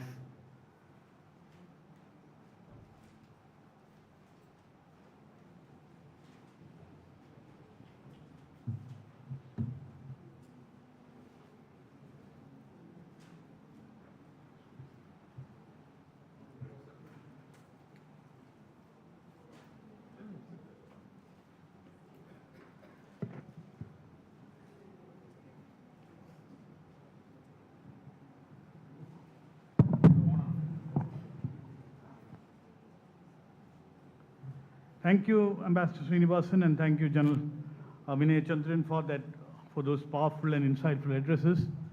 And we have just heard, it's not just commentary, it's strategic reflection of two domains. Strategic reflection of two domains where, they are rarely in harmony, yet absolutely essential for Bharat's rise in diplomacy and defense. So at this point, we open the floor for a conversation that goes beyond the admiration and enters the realm of alignment, introspection, and vision. Let this not be just a Q&A, but a decoding of how Bharat's civilizational strength can be our future doctrine. Like after realizing that we are not being supported by any other nations, we have to support ourselves, especially after that silent listening of what Ambassador Srinivasan has said. Not many have that courage of conviction to tell that openly. And I see a lot of people in a state of shock here, where I actually had that opportunity to talk in Tatumai TV in a conversation, said that in a private conversation that I quoted you that you said we never had any friends. Probably we had Israel, who might have been a close friend, but nobody else. That's something which he shared with me long back. So with these words, I opened the conversation. May please raise your hands, and there's a mic that'll be given, please.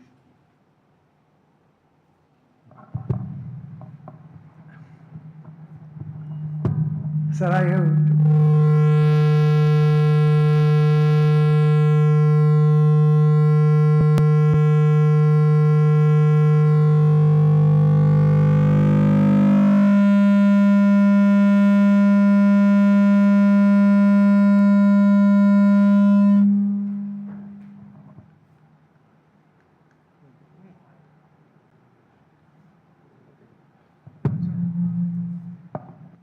Sir, I have two short questions to both the speakers. I'll go by Major General. All of us know that Pahalgam, we were taken by surprise. My simple question is, do we not have a military intelligence or surveillance or vigilance to know this intrusion in advance?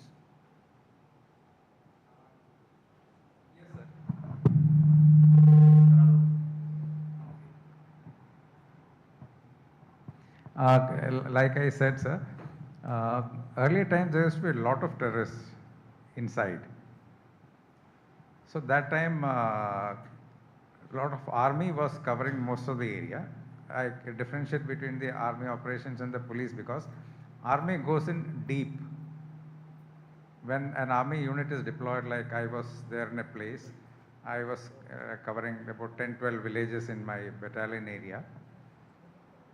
We go to these villages every day. We know the exact list of people who are there. So in case somebody new is coming, we'll know. And if a battalion is deployed and gets friendly with the people around, in case somebody is coming from outside and hiding somewhere, someone from the village will come and tell us that there is a new fellow. And we also patrol the jungles very intensely, so we generally catch hold of most of the terrorists. If somebody does not tell you he is a terrorist, we will not know. Even the intelligence people, they'll only know what somebody tells them. And the number of people, I said that when army was deployed, army had large numbers deployed there. Then the BSF, CRPF, police, intelligence is very few. They'll have, in a district, they'll have a team of 4 or 5 people who will just go around and ask questions and be friendly with people, pay for some information, that kind of a thing. So knowing a chap, like I said, these 4 people may have come to India a few years back, and they would have come to Kashmir, and they would have been staying in 4 different villages far away from each other, and staying like normal people, working. Even on April 22nd this happened. It is quite possible that for a month before that or more, they were working in Pahalgam as a tourist guide or a driver or a porter or photographer or somewhere. And they were doing this for many years before. They knew the area well, and when the time came, they got orders from the masters. 4 of them came together. All weapons would have been hidden somewhere. They took it and did this. It is quite impossible to find such kind of thing. When the terrorism is more, we can put a lot of activity. And it is not correct that when there is nothing happening, like I said, we can't put the army everywhere. Like it is like today in Trivandrum, let's say you put 10,000 army people to guard everywhere. How will we feel? The Kashmiris are also, 90% are people like, I've been there for a long time, I've been here for a long time. It is like living in my Palkolangara, same way I live in a village there in Kashmir. So it is very difficult for the intelligence or anyone to find this. But now they would have gone after tracing and tracking them. To Ambassador, I'm really shocked to listen to him. You said, as far as the United Nations is concerned, the freedom fighter is, to one side, the other side is terrorists.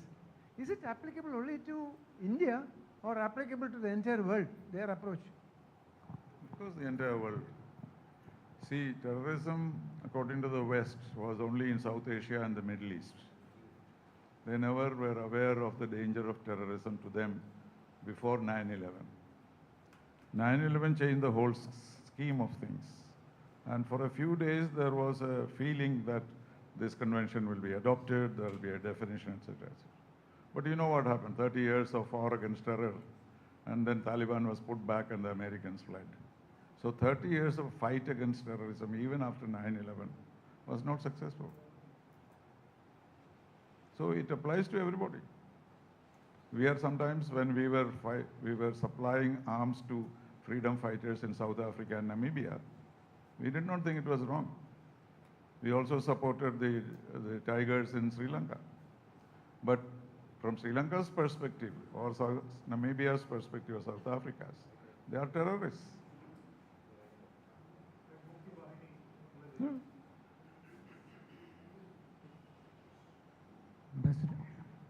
Ambassador Srinivasan, good evening. This UN as an organization was formed almost 8 decades ago.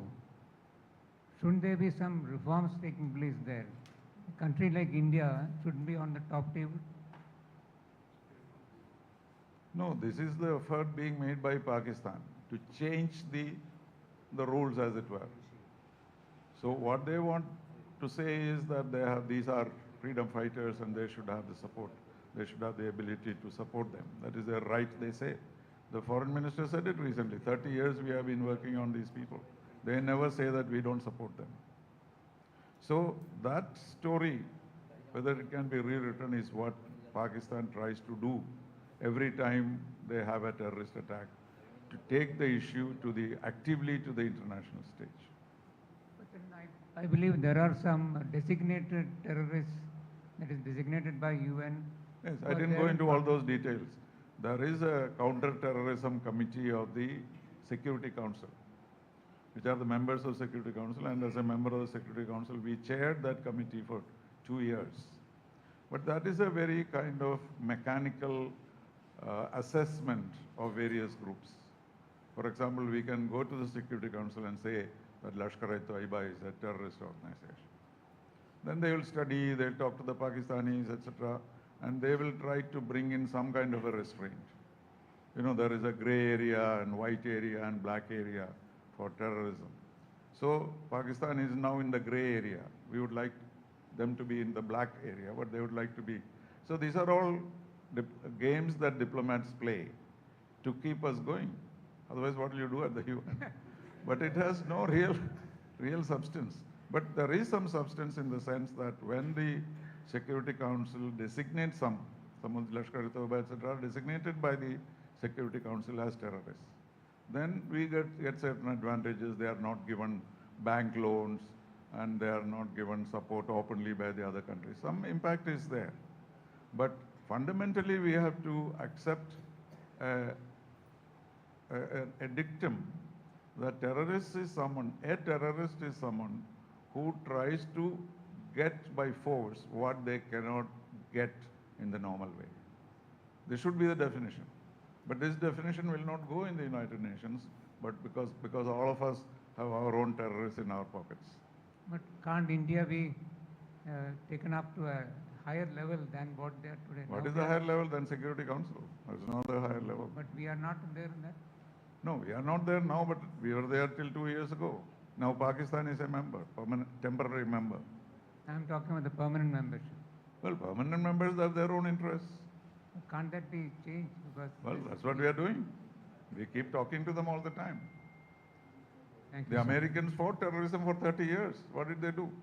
They put Taliban back and ran away. So that also has limitations. I'm Sunil Dutt. Good evening, sir. Actually, I wonder how this terrorist could escape from this site, because it has happened in the daytime, and a lot of army people or intelligent people were there, but you cannot catch even a person of terrorists. How it happened? You're talking about the 4 terrorists who did this in Pahalgam. Like I said, once they do that, they move little away, leave their weapons, cut their beard, hair, change the dress. You can't make out who is there. But now that we have got their photographs, I am sure some out of them would have been caught or killed. But that will not be divulged till we catch. We'll trace it up, and finally we want to find who has given orders to do this. If it is Hafiz Saeed, that is what I'm talking. Like in 2008, after that from one Kasab we traced back to the last man and we took legal action about that. Likewise, so they will be found, but it will take time, and the public will come to know only after the last man is found. Otherwise, it is not good for the government also to declare that we have caught 4 of them or 3 of them, because the track will be covered by Pakistan then. So they will be caught. could take time. I said it is only 4 people in 1.4 billion.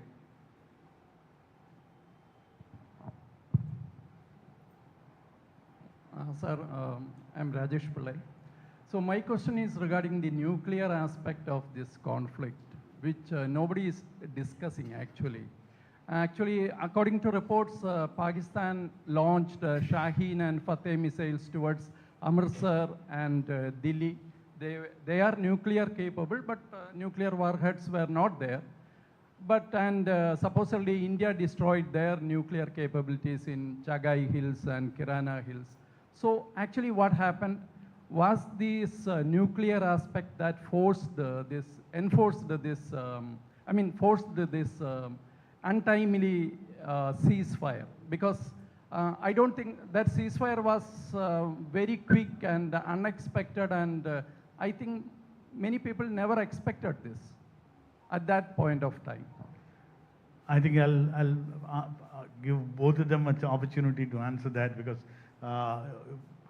atomic energy and all these things are domain of our ambassador, and of course the defense aspect. So this probably we'll get both of them to answer this. I'll talk about the military part of that, because that is a nuclear weapon. When we became nuclear, you all know that immediately after that Pakistan also went nuclear. In the sense they tested their bombs. Both had the capability little while before that, but we declared to the world that now we have this capability. And like Ambassador Srinivasan said, that we have a second use policy. We will not be the first one to use. So what Pakistan has done is they have created an image of being irrational to make India think that before we launch an attack, we fear that Pakistan will launch a nuclear weapon, because they have nothing to lose, they are irrational. So there is when we have our war games, we have a line, a red line, beyond which the war actually takes place in an escalatory matrix. It starts at a lower level, then we keep going up. So we think that at a certain level they'll use that weapon. That bogey was called now. If you remember, soon after the Pahalgam incident, Pakistan started, right from the Prime Minister, Defense Minister, everyone started talking. Even the media was telling that if India does anything, we'll not keep quiet, we'll launch a nuclear weapon. They thought that that will affect us launching. So what we did was, our first attack was to the terrorist camp. We said we are not attacking the military, we attacked the terrorist camps. When they retaliated, we also went ahead and attacked their airfields and their military installations and radar, things like that. So now we have found that, if you remember, 2 days back, the CDS in a statement said that the Pakistan's irrationality has been called. We know that both sides were very rational in their thinking and using of arms. So that effect of being a nuclear power to prevent the other one. Nuclear power is basically a deterrence. It's not an offensive weapon. We hold that to prevent others from attacking us. So we have called their bluff militarily. So to add to that, actually, do Pakistan have a military capability at all? There has been reports that it was actually not there, and this was only a hoax, and they tried to say that it was how will you respond to that also? No, the nuclear capability of Pakistan or India are established. Nobody says it is fake. And incidentally, it was Pakistan which acquired nuclear capability before us. China had already given to them. That is how we started and finally decided on this. So it is there, and since then it has worked in 2 ways. One, because of the mutual assurance of destruction. People will not go to a war very easily. So that is why when terrorist attacks were there, we did not go out for an all-out war. Because in a conflict between 2 nuclear weapon states, whatever may be their doctrine, it depends on that particular person, the leader of the country, it depends. And so if he feels desperate, he will use it. And when he uses it, it affects the whole world. So people are nervous when 2 countries which are nuclear weapons go into a war, because we know that if somebody is desperate, of course we did not destroy any nuclear capability of Pakistan. We did attack the entrance of the nuclear power station. That's all that happened, and that Kirana place.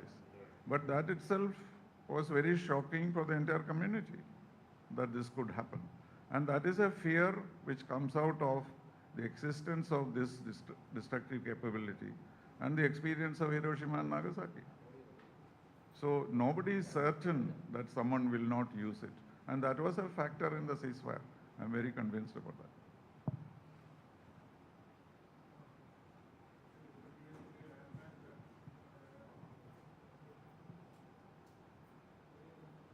Is there a possibility that the convergence of interest between our rivals China and the Western powers who don't take too kindly to India's improvement? And so is there a convergence of interest to sort of get India engaged into a long-drawn brawl kind of a thing? And to talk to our economic progress, that's one question. The other is, I've heard in, or rather I read in various sources that Pakistan is in fact holding the nuclear stockpile on behalf of US. I don't know how that is, do you have any views on that?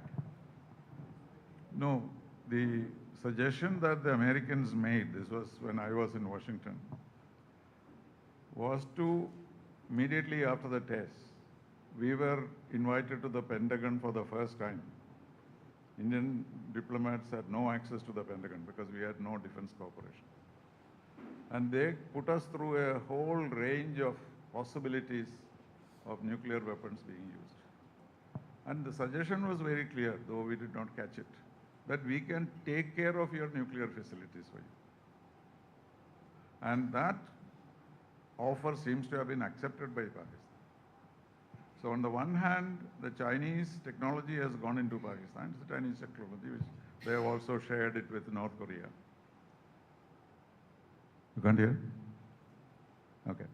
So it is quite possible that the assets, nuclear assets of Pakistan are controlled by the Americans. That is quite possible. And therefore, they would not want India to go and attack any of the nuclear installations there. One question from my side. I hope Vipin sir from among the audience could clarify it, because whenever we were talking about war in the past, LOC was a major criteria. How far we have crossed the LOC, and the territorial, acquisition was the major topic.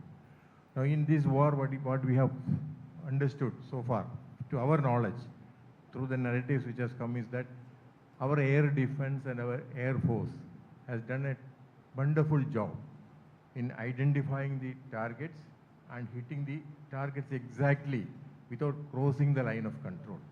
So it would be, I think everybody will be interested to know how our capabilities of identifying our intelligence and other electronic surveillance system can identify such crucial points where we have to strike, and what is our capability to have unmanned vehicles or unmanned missiles and drones to hit the targets, as well as for our air defense system against such air attacks. We would like to hear from you, sir. Thanks. Some of the analyses which have appeared in defense magazines abroad, at least one clearly said that India has established a new kind of fighting wars, and that they are ahead of the rest of the world. Even the United States has to copy it. What they were saying was that traditionally every country tries to build up a large amount of nuclear weapons. You know, you keep on replacing it, you keep on buying new ones, etc. But at one point, it is very difficult to decide which part of that nuclear arsenal you will use. Well, in India's case, they have very little of these assets, and supported by their own indigenous production, India was able to economically deal with this war. And so this has opened a new chapter in warfare. And therefore, US should now look at India's model, where you have limited weapons.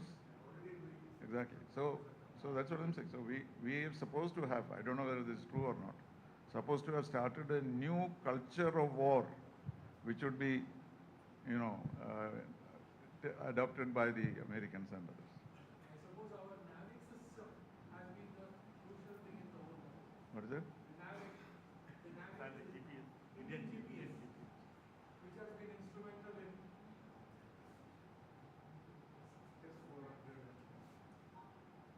that's the main thing which has changed the art of defense for us.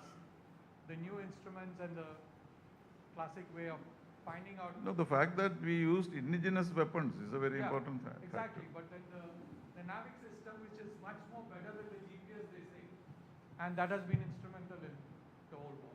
Anyway, that's not I my think subject. we'll hear from Air Marshal Vipin, sir. Good evening to each one of you.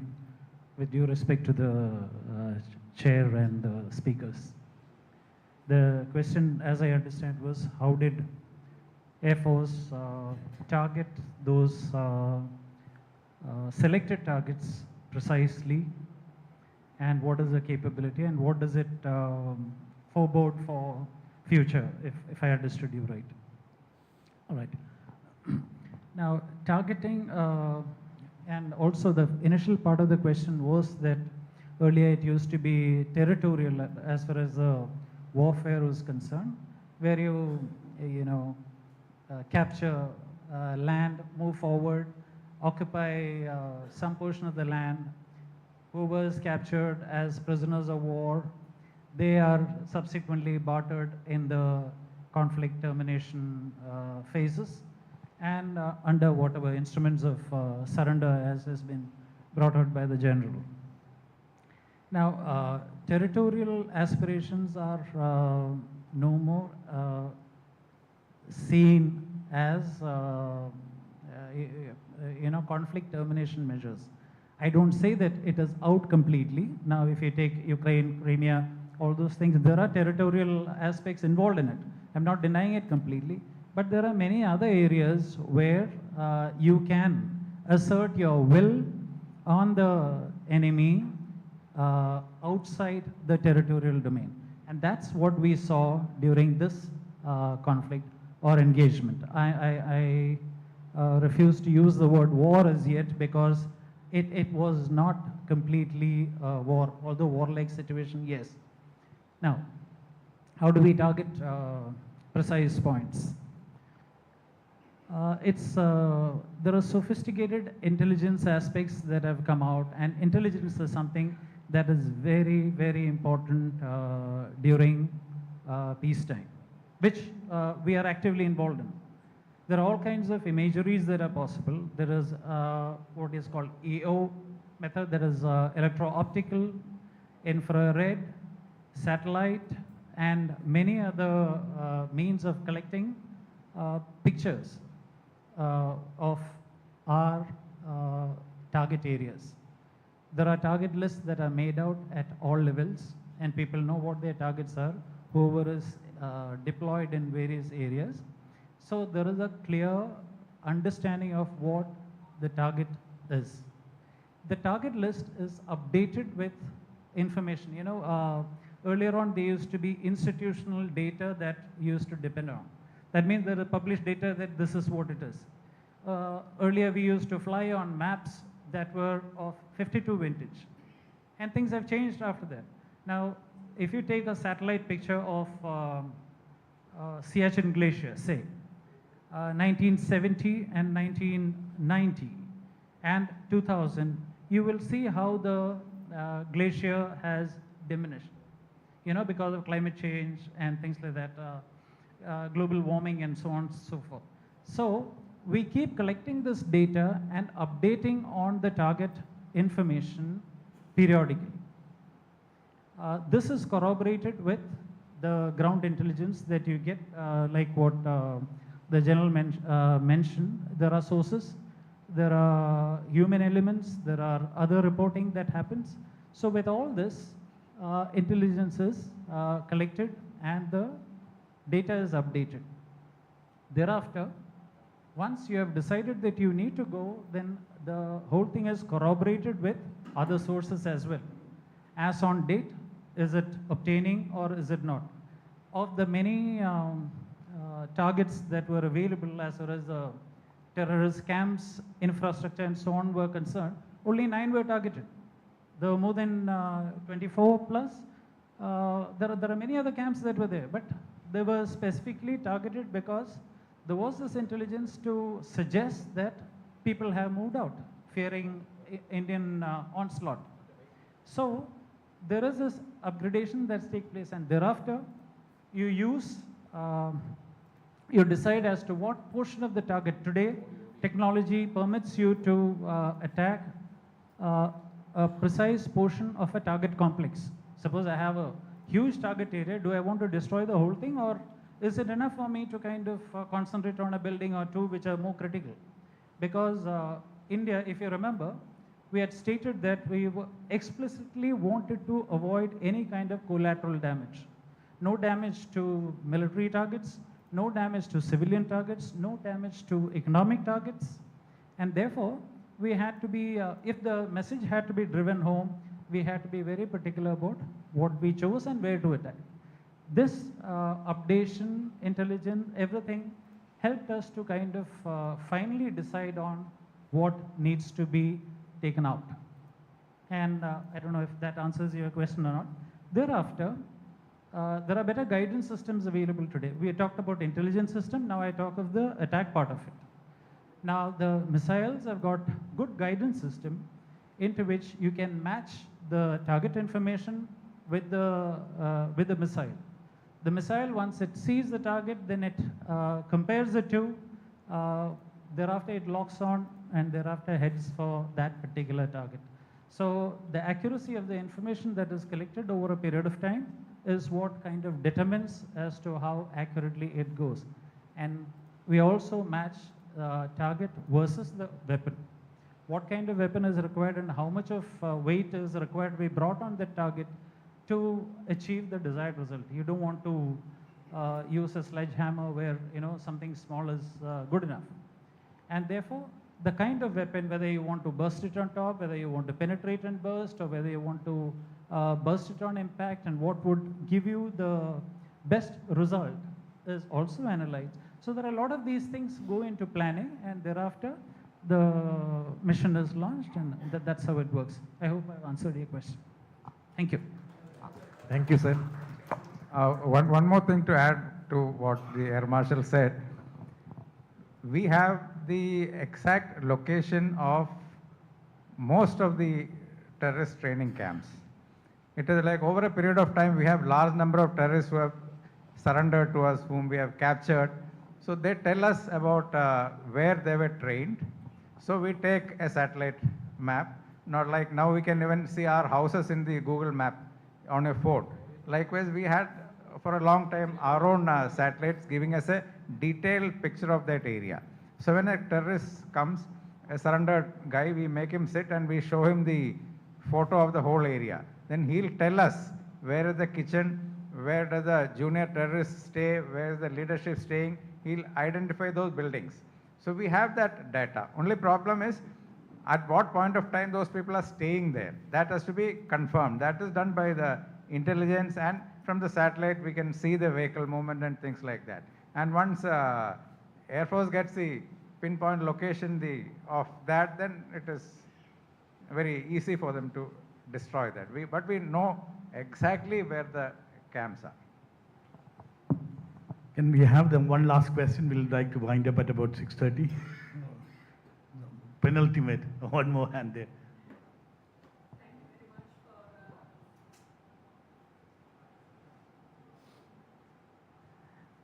Thank you very much for a beautiful, lucid conversation that has been completely fact-filled. My question is to the ambassador. Please, could you enlighten us on this water diplomacy situation and the treaty suspension, etc.? Well, you are talking about the river trade. Well, that is a very complex issue because every time there has been a war-like situation or a conflict with Pakistan, we have examined the possibility of cancelling the Indus Water Treaty. And every time we consciously decided that it's not in our interest to do so.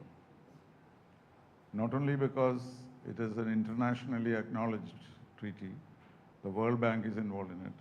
Of course, as an upper riparian state, we have certain rights. But at the same time, it is not unlimited. And also, world sympathy may not be there when you are trying to, deny water to the ordinary people. So we had always refrained from taking a decision of this kind. I have been part of these discussions every time there is a conflict. And then we'll call the Indus Water Secretariat and they'll give us a briefing. And it's not easy also to divert it in 2 days or 3 days. It'll take a long time for us to basically eliminate it. And before that, I think the pressure will mount on us not to do something non-humanitarian. So that is the story as far as waters are concerned. But as far as the other thing that I was talking about, the number of understandings or shall we say language relating to India and Pakistan are such that it may be difficult for any country to take sides with anyone. That is the situation today.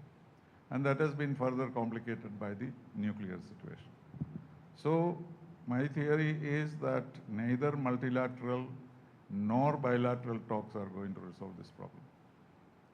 Because it will be difficult for us to convince the international community or the Security Council because of all these aspects that are shared by many countries. So that is why we should discourage internationalization and try and take the bilateral route. And the bilateral route will be successful only if they feel weak.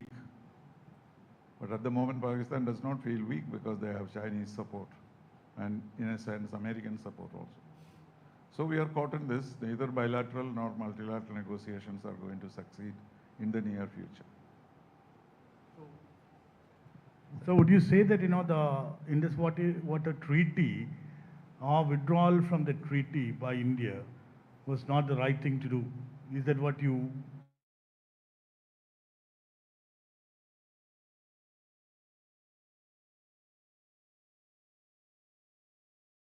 been more refrained? And what is exactly what your opinion on this particular action that India has taken, which is seen as a strong measure? No, I was merely telling you the history of it. Every time there has been a conflict, we have studied the Indus Water Treaty very carefully and see the possibilities of it. But this time we decided to use it because we wanted to give a message to the world that even to that extent we are willing to move. That's all that it matters. And meanwhile, the pressure will mount on us from the World Bank and others, even China. China has already started saying, how are you the upper riparian state? We are the upper riparian state. Brahmaputra we can divert. So it is not so simple. But the decision that we took to suspend it was a very brave and strong decision to give a signal, nothing more. And anyway, I don't know much about military thing, but I was sitting and watching this whole show, as it were, on American television. And the impression that we got was on the first day, we were targeting specific terrorist targets. As you said, the first day. And we were not interested in doing anything else. Because our military objective was not territorial. It was not to defeat Pakistan, nothing like that. So our agenda was very small, and therefore we went with it on the first day. But the second day, there was visible concern on the Indian side about the fierceness of the attack back. The second day, Pakistanis used so many weapons and spread it all over, missiles, etc. And on the third day, we retaliated. There, our actions were also not so pinpointed as we claimed. We also went haywire, using all kinds of weapons that we had. And that is what brought about the end. And so, to say that we succeeded in our objective of merely destroying terrorism was not sufficient. Because in the dynamics of a war, many things happen. Yeah? Sir, my question is,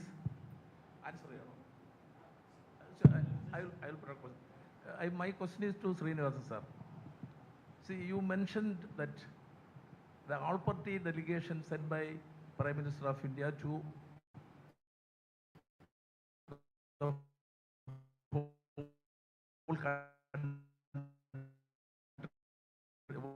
world is something not that not get not something it will not get result.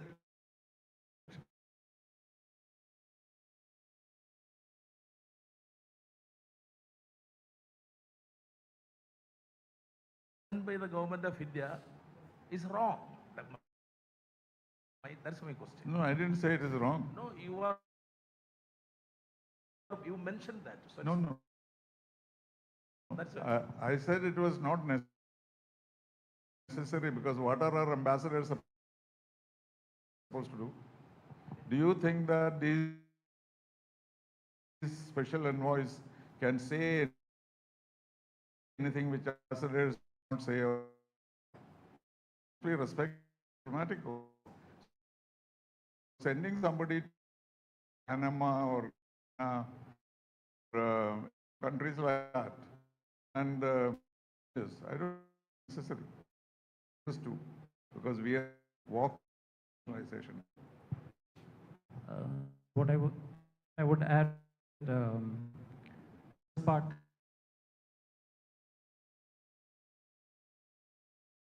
And possibly they did not have a